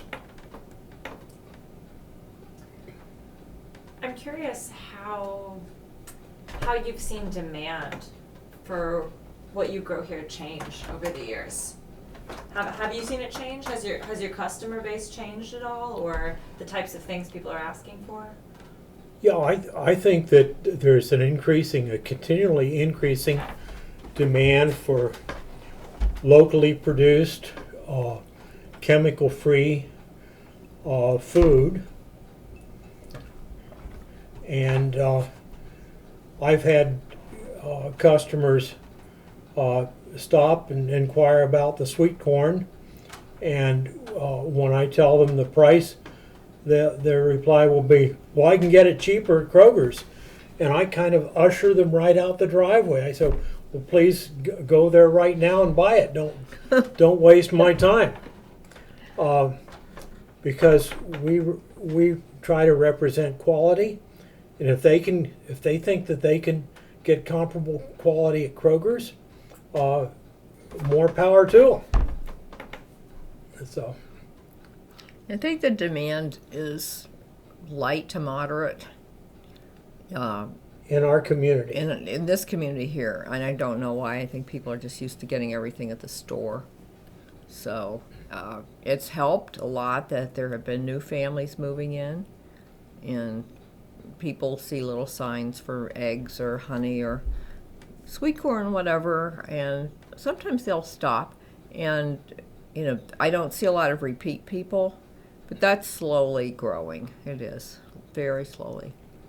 But we do have regular customers who call us to see if we have something available.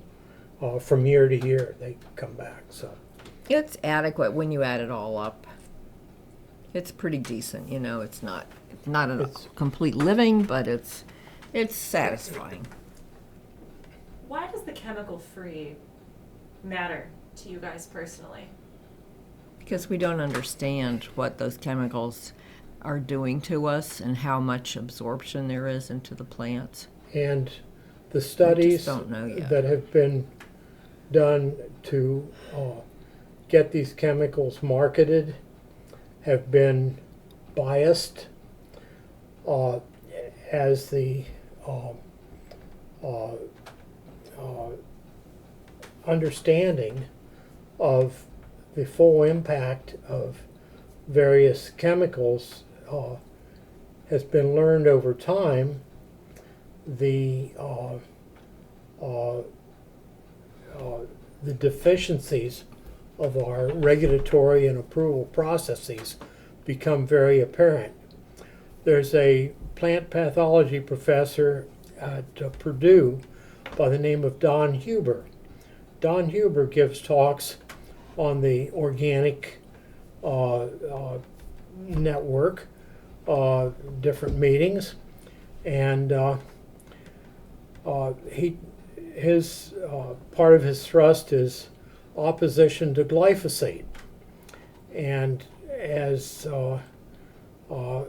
I've learned from Don Huber, what we were told was okay in 1995 when it was introduced for agricultural use with Roundup Ready soybeans. I mean, when our neighbor wanted to do Roundup Ready soybeans on our farm, I said, sure, that's good. That's going to prevent erosion. That's the way to go.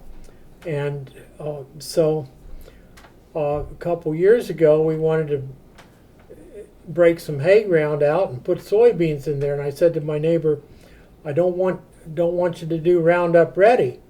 He said, well, John, I'm stuck. I can't do it any other way now. And this is what Monsanto has done. They've entrapped the American farmer, and the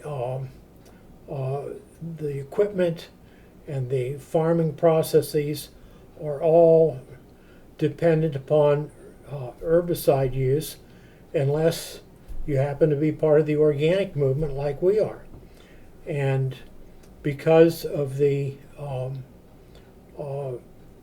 proximity to our neighbors' water supplies, I was unwilling to put Roundup into the ecosystem, and so I've kept that in hay. And this year I had 80 acres of hay to make, and to my surprise I got it all made. But that's a lot of hay for somebody to make as a one-man operation. But that's your choice, basically. Yeah.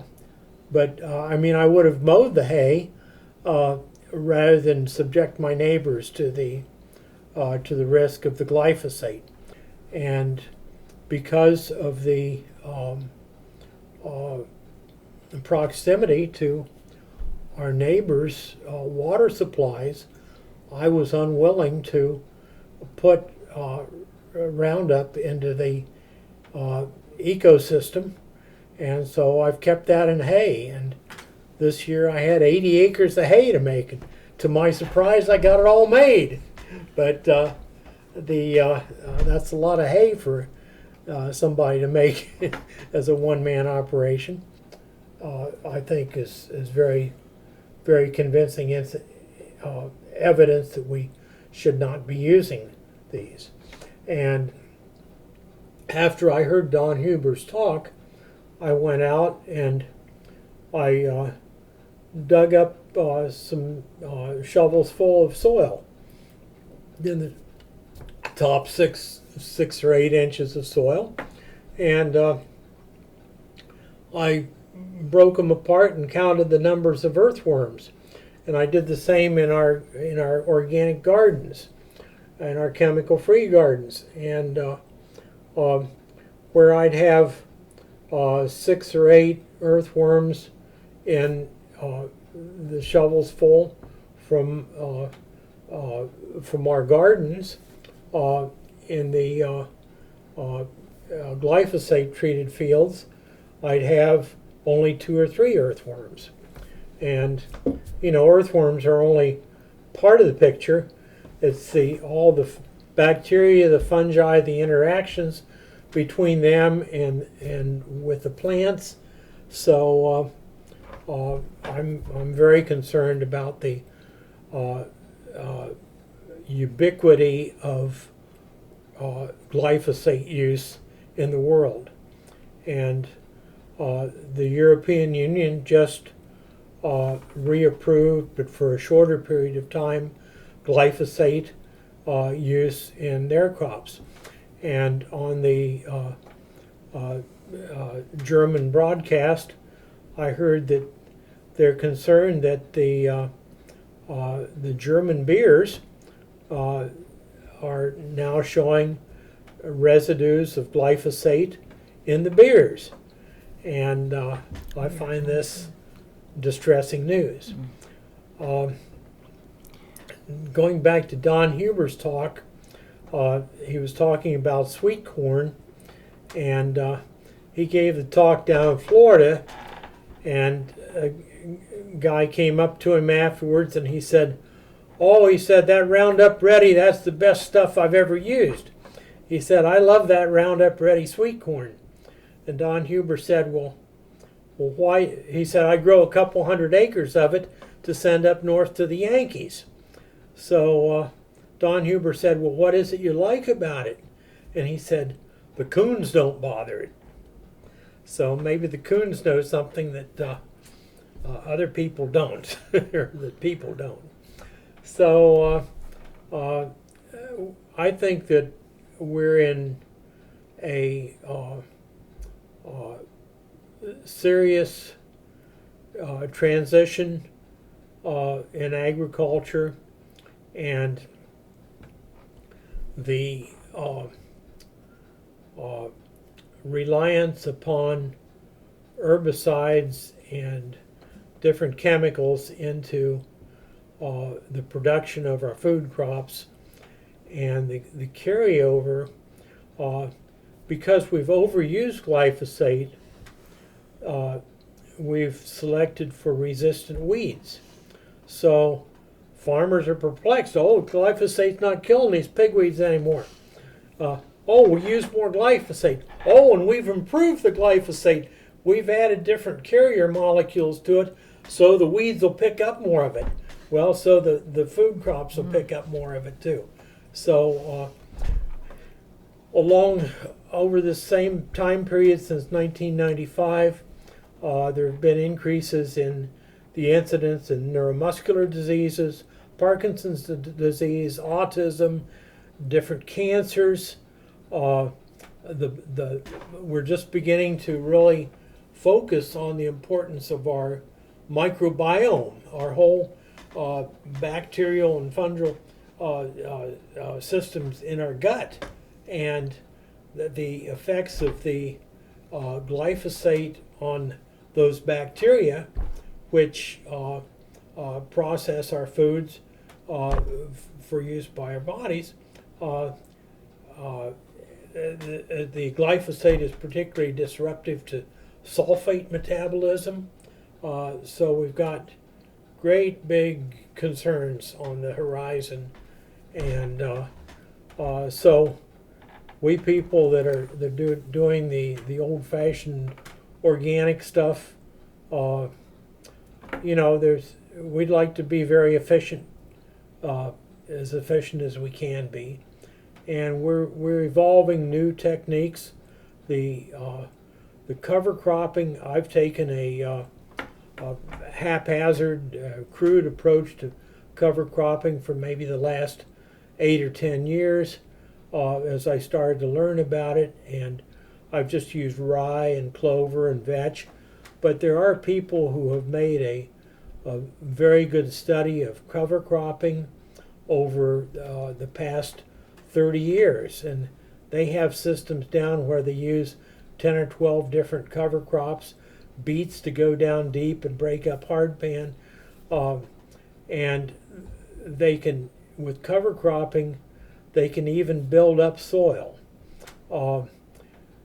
Since the Dust Bowl days, the soil and water districts have talked about soil and water conservation, and we feel very proud that there's still 2.5 feet of topsoil out in Iowa. Well, when westward expansion began 150 years ago, there was 8.5 feet of topsoil. So should we be proud? I don't know. So the protection of the soil and the building up of the soil and water, I think those are critical values, and more than the crop that we harvest at our farm, we are interested in protecting our soil, and we have rain barrels and cisterns all over the place, and conserving water.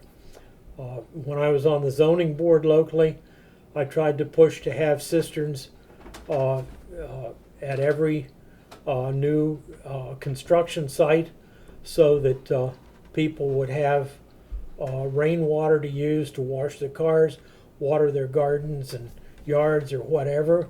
And that I never got that passed, but eventually that will come. And of course, in places like the western United States, it's illegal to have a cistern or a rain barrel because they're counting on that runoff to go down, and so that they can put it into water districts and what have you.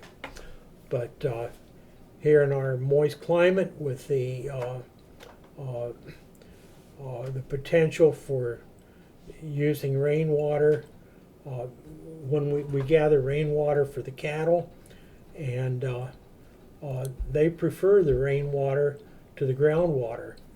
They have a choice, and they will drink the rainwater that we gather for them. So, soil and water conservation, that's what it's all about. And unfortunately, they've defunded the soil and water districts in our state of Ohio. I hope that can be reversed.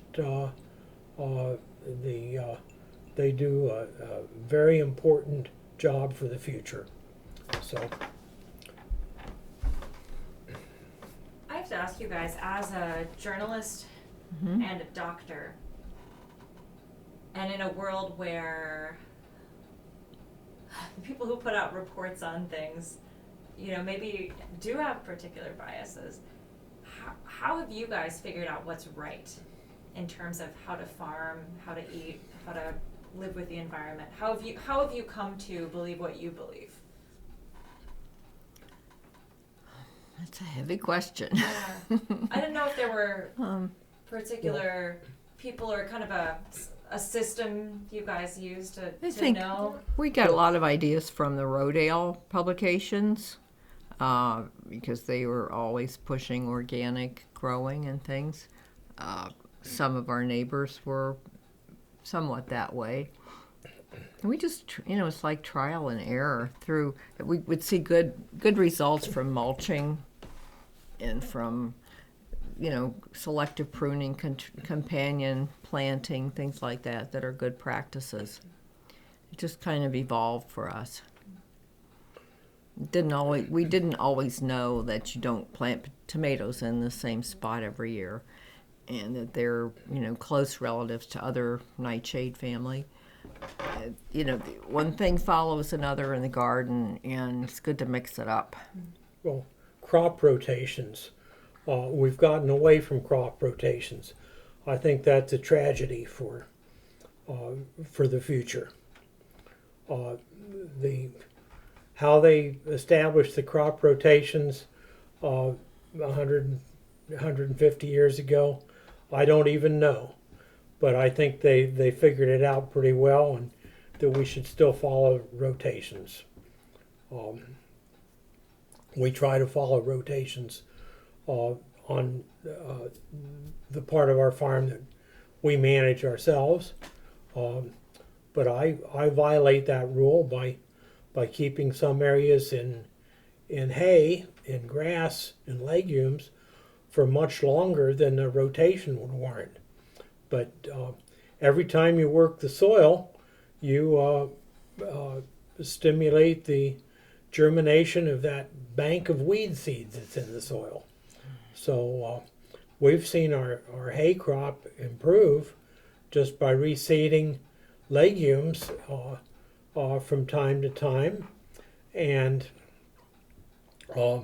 by keeping it harvested. And we've used no herbicides on the hay fields at all. So I think, yeah, hay will decline if it's just mowed, because weeds will come up and go to seed, and then you'll have those getting, occupying more and more space in your hay field. So you have to keep it mowed, and we put lime on too every few years. and 'Cause that's we put kind of manure on for necessary. fertilizer, and another amendment that I use is wood chips. Why do I use wood chips? Because it's a carbon source, and the main reason is it's free. And looking at the economics of the farm, if you're going to go out, I could go out and buy biochar at who knows what, $10 for a 50-pound bag, or I can get the utility to dump wood chips and spread those on the field, and over time it will provide the same nutrients to future crops on that soil. A lot of these practices, I'm curious if you can tell me, were these things that Extension supported or that the Soil and Water District supported when you were starting? Like, did you get a lot of, I guess, help or reinforcement through Yeah. those channels that existed? Well, my experience is that Extension has pretty much reiterated the commercial agriculture message. And when you look at where the support for their programs comes from, that's understandable. And the soil and water districts have been more wide in their scope, and it's not been the commercial message. And I have learned so much from the soil and water districts through the years. I feel a strong indebtedness to them. When we first decided to buy the farm from my grandmother's estate, other members in the family said, well, I don't think you're going to go wrong because the land's not going to depreciate in value. So, we had attitudes like that. And those attitudes have changed because we purposely devalue the land with our ag easement. So, Can you guys actually talk about that decision and the process?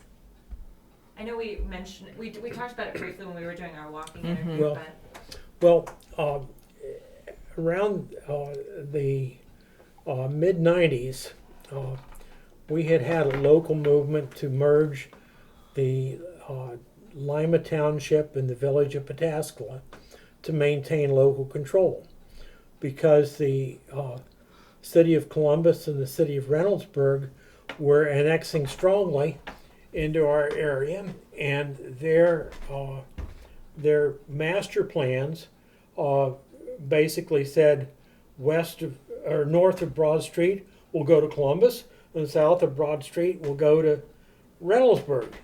And there was no attention paid to the wishes of the people who live there and who own the land. So a local attorney spearheaded the effort, all pro bono. He has the farm, and he was on the zoning board, and he's been involved in the village council, the city council, and he's done a lot of pro bono work. He put together a petition to merge the village of Pataskala and Lima Township, and also Harrison Township. Uh, we campaigned for this. I play in a little band. We had a float in the street fair parade, passed out leaflets and went door to door. And so election day rolled around, and we lost in Harrison Township, but it carried in Lima Township and Pataskala. And I felt devastated. So I talked to our attorney friend, and he said, "Don't worry." He said, "We'll refile." So he refiled, and he refiled for a year later on the following November election. So that kept any further annexations at bay for that whole year. And he refiled just for Lima Township and Pataskala. So we campaigned again, and fortunately it passed, and we made the city of Pataskala. And that let us keep local control. And then we had a difficult 10 or 12 years for figuring out how to do local control. And a lot of well-intentioned people stepped up and volunteered, and it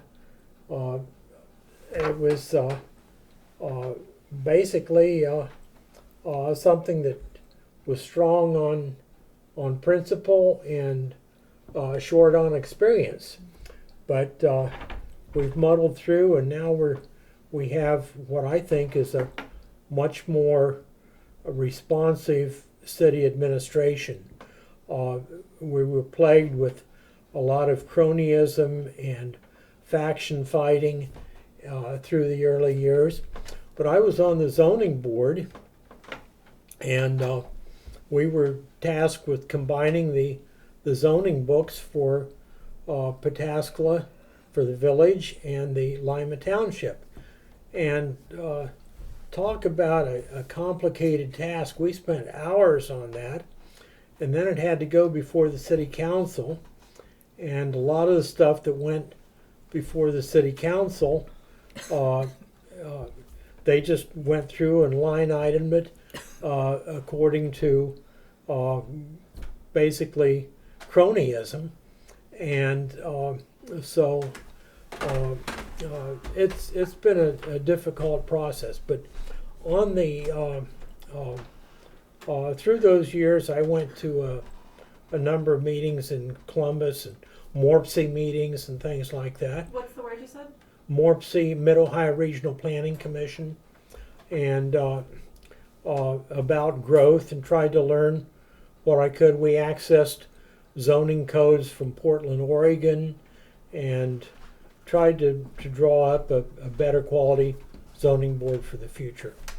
But in that process, or through those years, there was a farmland preservation task force that was funded by Clean Ohio funds through the state. And that was a state task force, and they set up county task forces. And we had a task force here in Licking County, which I chaired for a number of years through default. Nobody else wanted to do it. But anyway, we muddled through, and now that program of farmland preservation is administered by the Soil and Water District, and it's very professionally and competently done. And I feel that our treading water efforts were worth the effort. But anyway, so we knew about these ag easements and what could be done there under this farmland preservation program. And at the same time, Anne and I both had some serious health issues arise. And so we were concerned that if our farm were to fall into in our state, our heirs would have to spend a couple $1,000,000 in taxes just to keep on farming. And we found this very offensive. So our goal was to preserve the farm as a farm.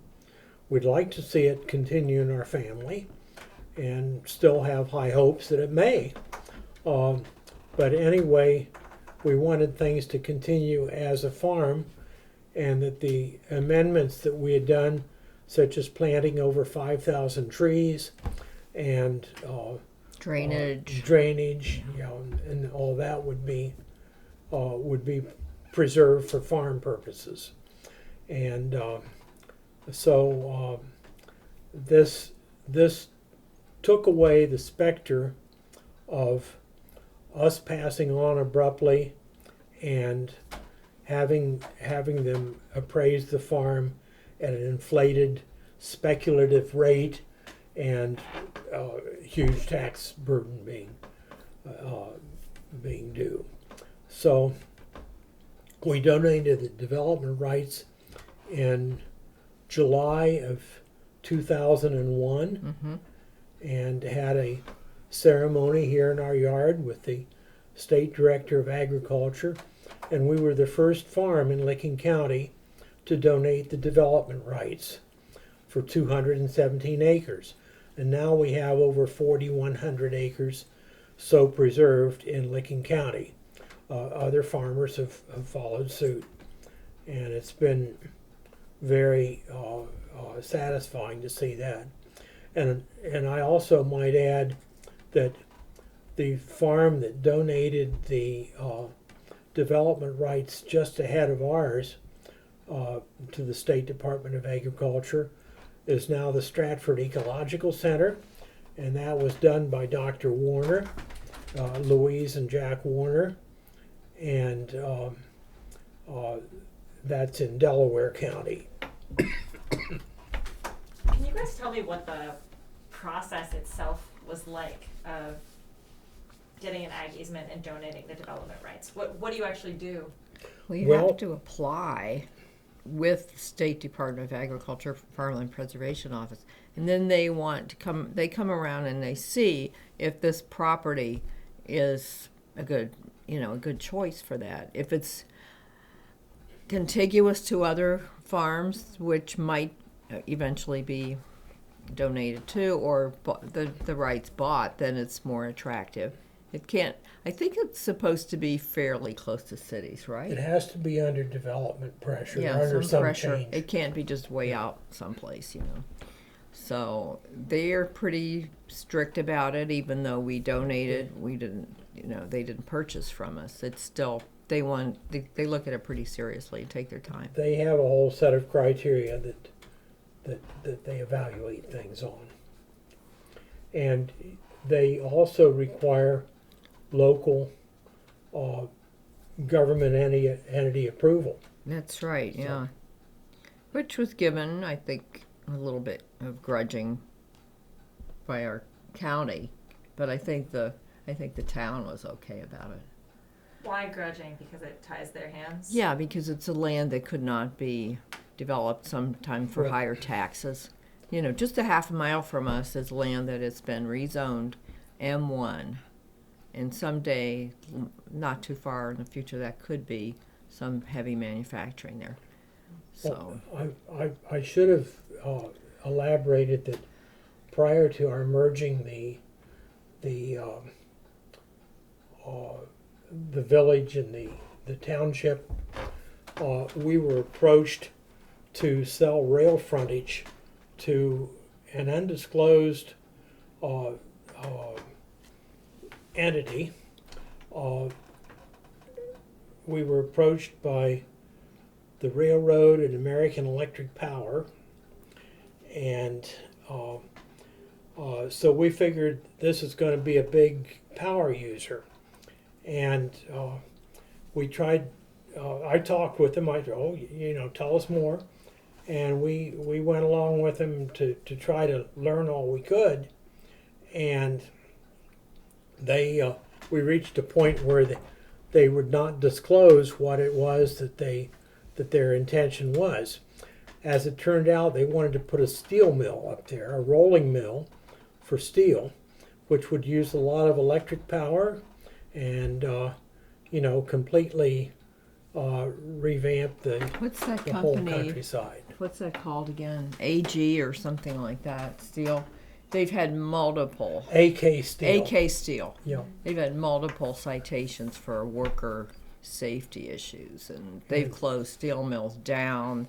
They just, they would not be a good neighbor in this community at all. But this was the scheme of the landowners and the Local different, government. and well, the state county. government, The state county government wanted it. too.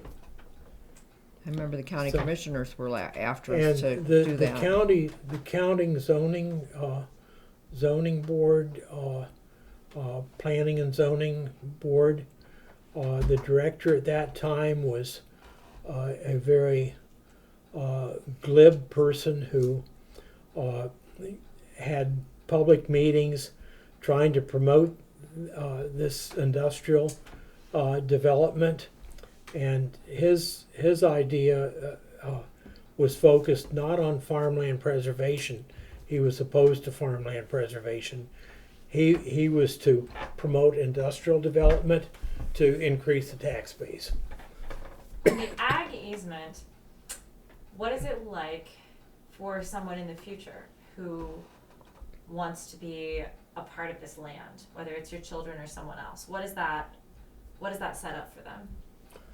Well, it sets up that the land will always be valued at agricultural value.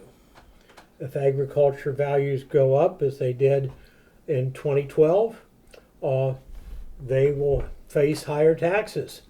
If they go down, as they have, we hope they will, then they'll face lower taxes. But it prevents the valuation of land at speculative value.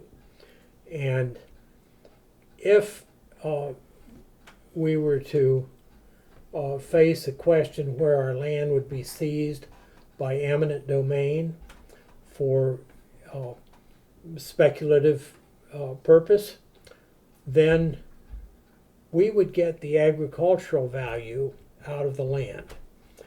The excess value for the speculative value would go to the Ohio Department of Agriculture to preserve more farms. So it's looking at a large-scale preservation of farmland. And the people who take on these properties that have agricultural easement, are they obligated to keep farming commercially, or could they have a homestead or just raise a family there? Well, I'm not sure. I think just farming, if they, whether they earn a living, and show, huge income at it or well, the anything. land has But to it be. has to be farmed. It can't be just, mowed and preserved. I think it has to be farmed. It has to be preserved and taxed under current agricultural use valuation, and there are requirements, production requirements for that. But it could be a tree farm. It could be, some kind of aquaculture. It can be subdivided, I think, into 4 parcels. Our farm can be. And houses, 3 or 4 houses can be 3 built additional houses can be built on it. So, it could be split up, and various families could work on different parts of it. But it can't just be an estate, or resold to a developer for any purpose. Let me just start it back up. Do it like I do my anesthesia lectures. Cover the material you want to cover. And then you're done. If you run over, that's fine. So we're back with John and Ann Hohmann here at Clearview Farms in Pataskala. We were just talking about land easements, and one of the things I actually wanted to ask you guys about, and you had mentioned this earlier too, what are your hopes for the future of Clearview Farms? You said maybe one of your kids might?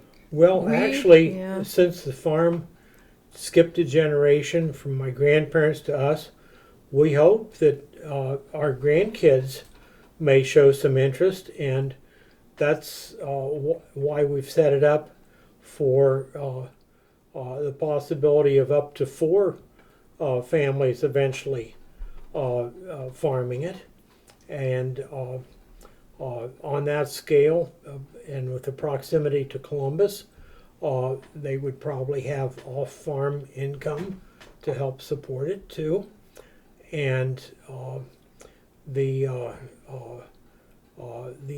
interim is that if a grandchild or several grandkids are not interested when we pass on, that perhaps our own kids could keep it going until that would occur. And I think another possibility would be for our kids to be like administrators and managers for somebody to come in and farm and keep things going. The house would probably go out of the family, but the land will be preserved one way or another, whether they're overseeing that or somebody else is. Sounds silly, but why is that so important to you both, that this land be preserved in the way that it's being taken care of now? Well, I just feel that preservation of the land, stewardship of the land for quality land, quality of the soil is a very important legacy.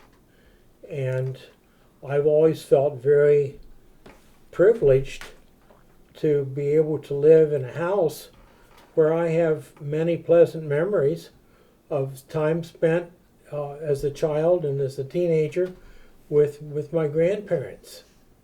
And when Anne and I were courting, we'd come out to visit my grandmother and her sister, my great aunt, who lived here at the farm. And those are special relationships in the family. And we'd like to keep the potential for those family relationships to evolve in the future. I think partly though it is dependent on the quality of whatever development goes down the road. If it's something that's polluting or very noisy, something that degrades the quality of life here, then it would not be practical or desirable to stay. So that's that's up in the air right now. And our contingency is that if a polluting industry would locate upwind and upstream from us, then we'd just rent out the farm for conventional corn and beans and probably move away ourselves to a However, cleaner environment. We have lots of new houses within a couple of miles. And these people, they're not big fancy houses, but the people are happy to be out this way.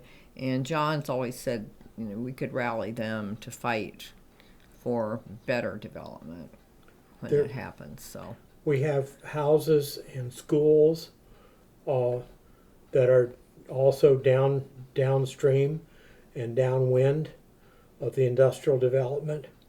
So if things are, of course, all this planned development is done in secret and thrust upon the community by the politicians.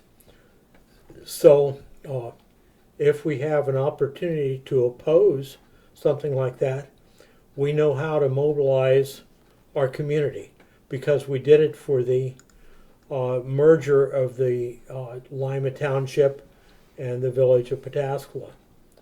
And we have people who have interest in preserving the quality of life in the community.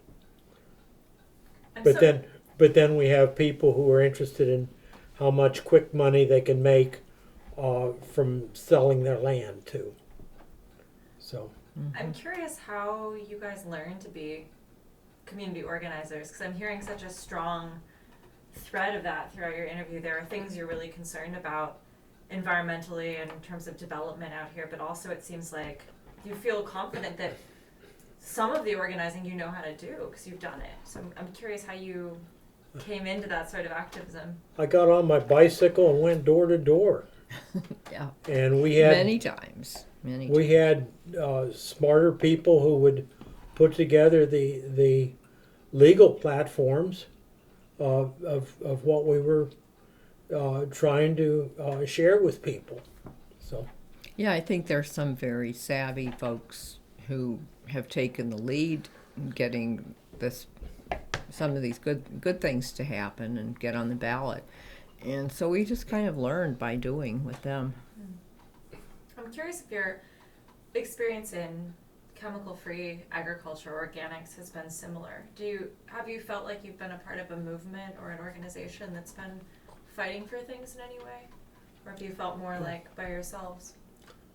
Well, we feel like recipients of the legacy of the people in the 1930s and 1940s who preserved the principles of organic agriculture, which were more widespread then, and the primitive approaches to chemical controls were, we rejected those. I mean, I guess I was too lazy to spread arsenic and lead on our orchard, but that was the standard of, well, you got to spray for those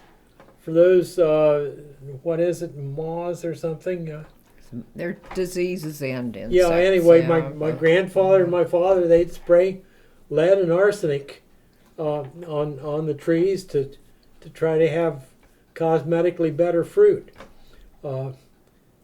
We choose to eat around the defects and spit out the occasional bad mouthful you get. It's just nice to know there are people all over the state and the whole country who are taking the lead and looking for a healthier future for everyone. Did you guys find, in the 70s when you were starting out here, did you find other people farming organically that you connected up with?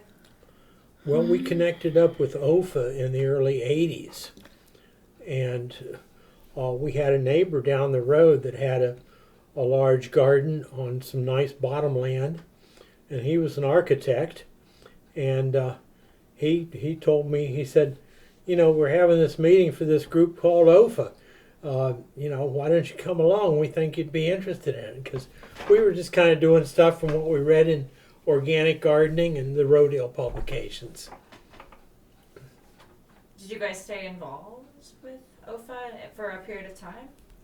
Mm-hmm. Yeah, we've been involved ever since. John's had gone to all the meetings that he could, and when he goes to the 2-day meeting, I have to stay home and run the farm, but I like to go to the chapter meetings.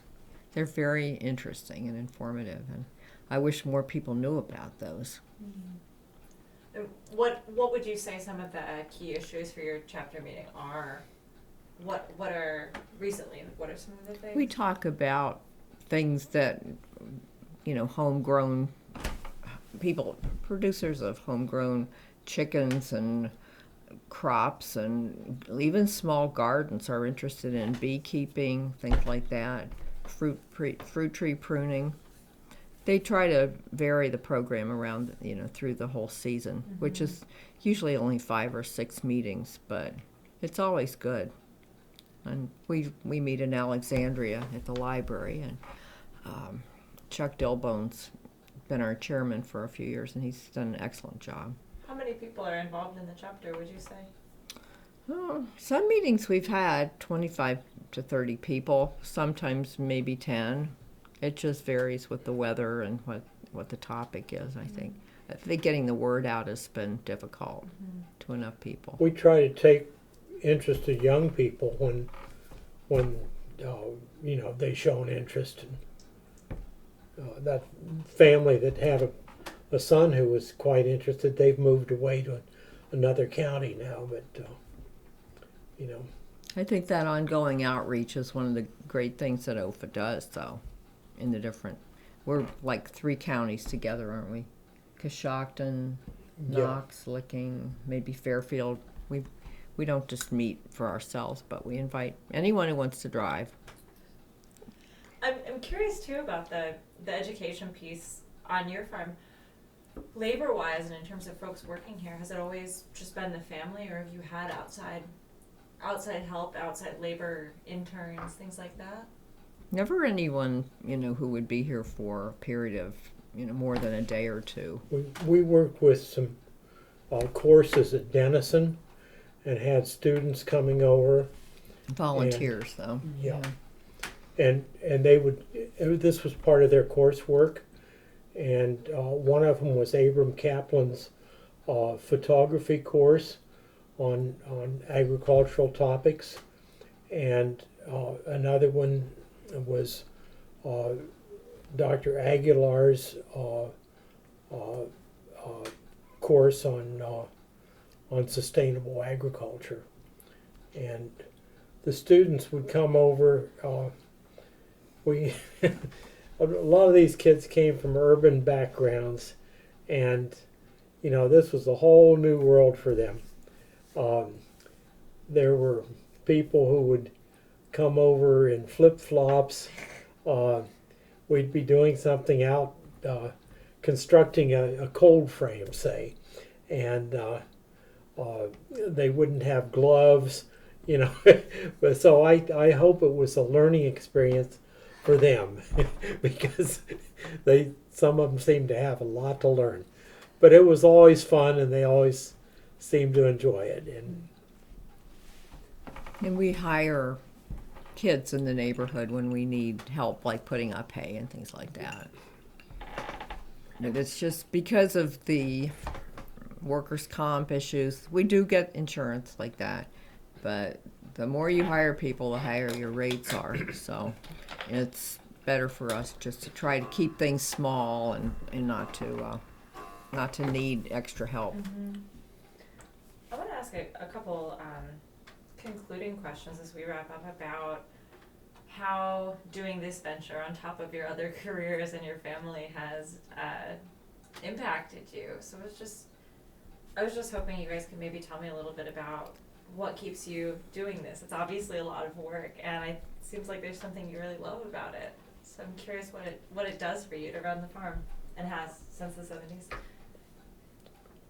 Mental health, I think, and physical health improve when you're outside. Get outside every day, move around, keep yourself active, and then you could see results. Other things that people do is, maybe not as rewarding, but it's just, I don't know, it just does me a lot of good to be outside and to see real good food produced and other people enjoying it, and then canning and freezing for ourselves too. That's nice. Well, I enjoy the physical activity. I've had 2 ruptured discs in my back, and I went to physical therapy after having had back surgery, and that made my back worse. But climbing around under farm machinery, something breaks, you got to climb under and try to fix it. So anyway, that seems to be better than other physical therapy for me, and you learn your limits and try to stick within those, and it's worked for 5 or 6 years now, so I'm grateful for that. Can you guys tell me about a favorite animal you have a relationship with, or a favorite type of plant crop over the years?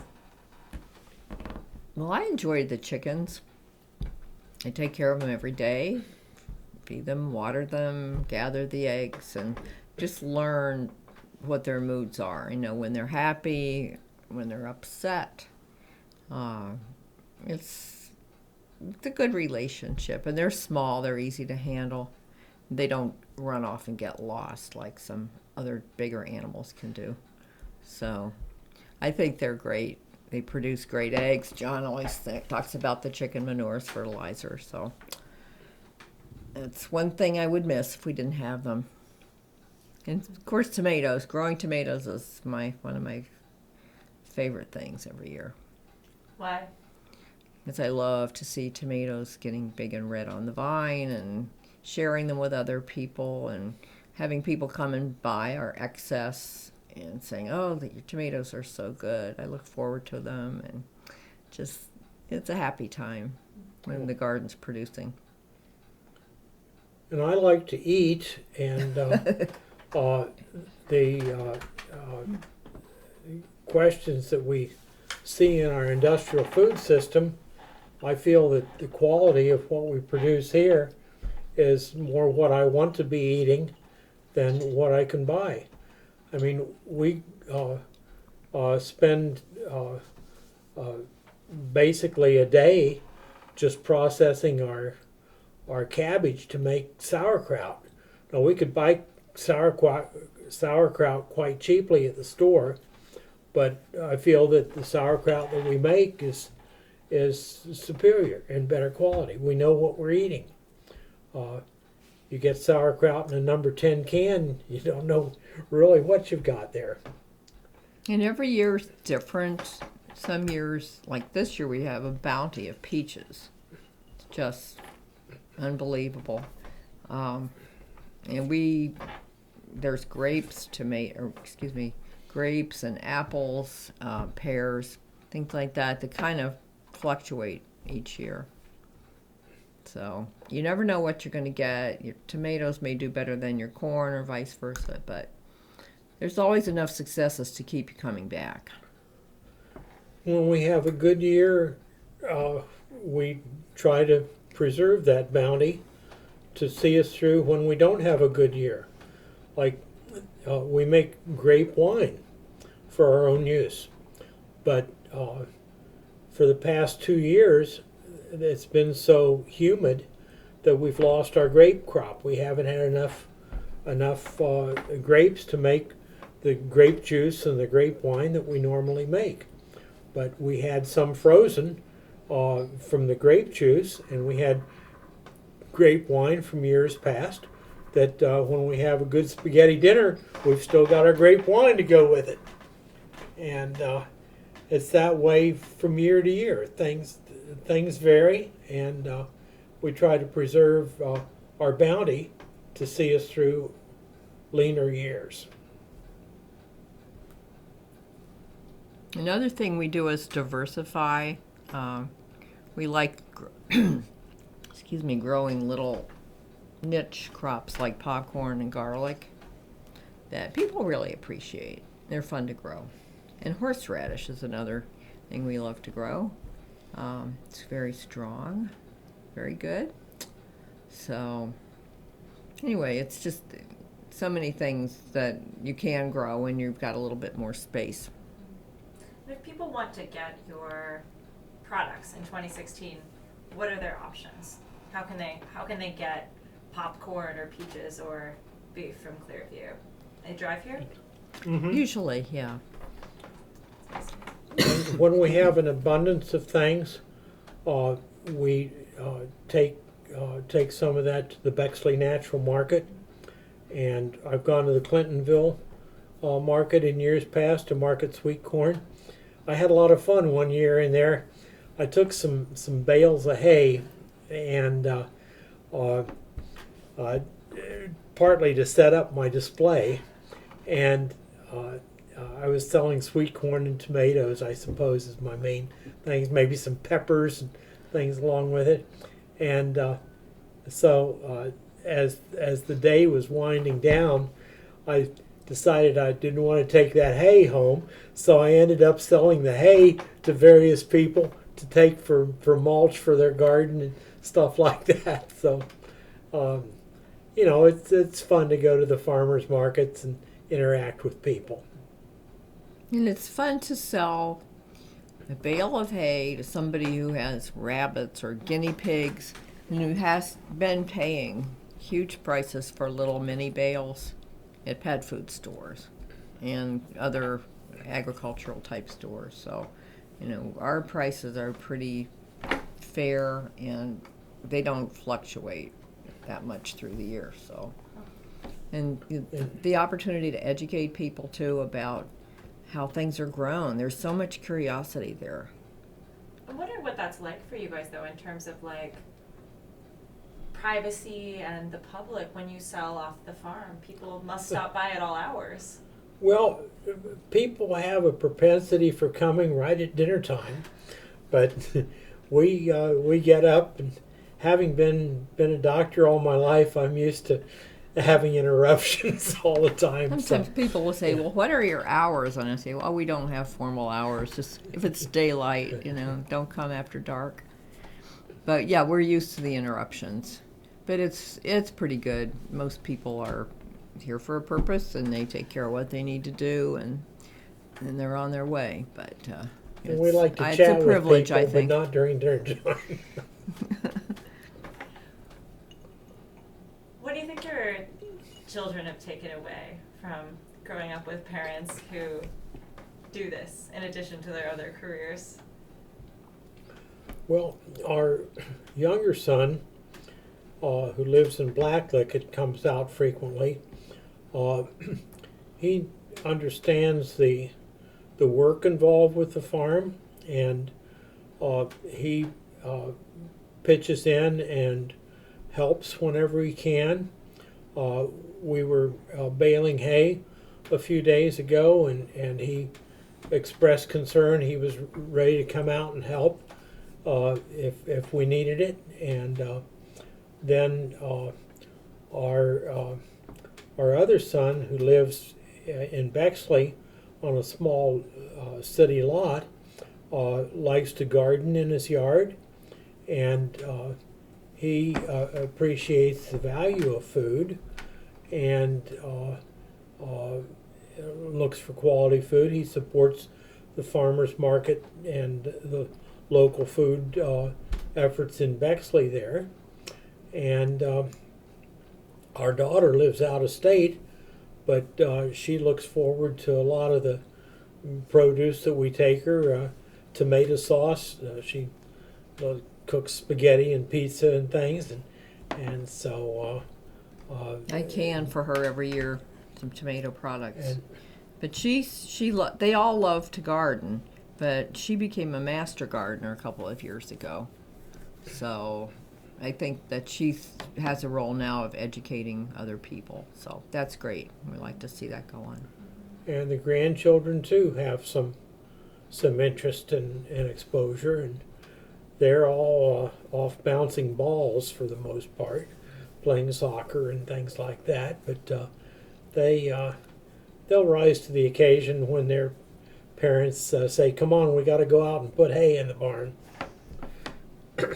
No, I wanted to ask you guys on record. We talked about this in a break and a few other times, but you guys had mentioned to me that you're no longer certified organic. You were for a time, and I was just wondering if you could talk to me about what that's meant to you over the years. I think our certification was mostly with hay, wasn't it, John? That's right. It wasn't for any of the edible, for humans type things. And it just didn't seem to be something that our customers cared about. It didn't make any difference to them if things were certified or not. So we try to build a relationship with people so that they trust us. And if they ask us how we grow these things, we're happy to tell them. So it's just not certified. And we have a number of customers now who have goat dairies, and they know how we grow our hay. They knew if we were willing to go to the expense that we could certify the hay crop, but so since they don't certify their crops, they don't have to have certified things. So it's all the process and the documentation and certification. So it meets their needs and meets our needs too. Yeah, and if you're wholesaling it to a larger store or something, that certification makes a big difference. But the way we mostly sell right out of the yard, it's fine as it is. Absolutely. But with the farmers markets, I think that knowing the standards or the lack of standards that any farmers market requires is essential. There are farmers markets in central Ohio that have very good standards, high standards, and there are farmers markets that have no standards. And just going to some place that calls itself a farmer's market, you need to look a little bit beyond that and find out just what they mean. And at farmers markets, you can always talk with the vendors and find out what their products represent. Our products too are mostly varieties that are not commercial, bred for that purpose, and so they are not as sturdy for traveling. Like our peaches are so soft and yummy, but the skins are fragile, so I'm going to give you some. I was going to say, now that I know Yeah. that you're here, I'm going to tell my mom, I'm going to tell everyone I know. I don't know how many you have. Thank you guys so much. Thank you so much, and thanks everyone for listening.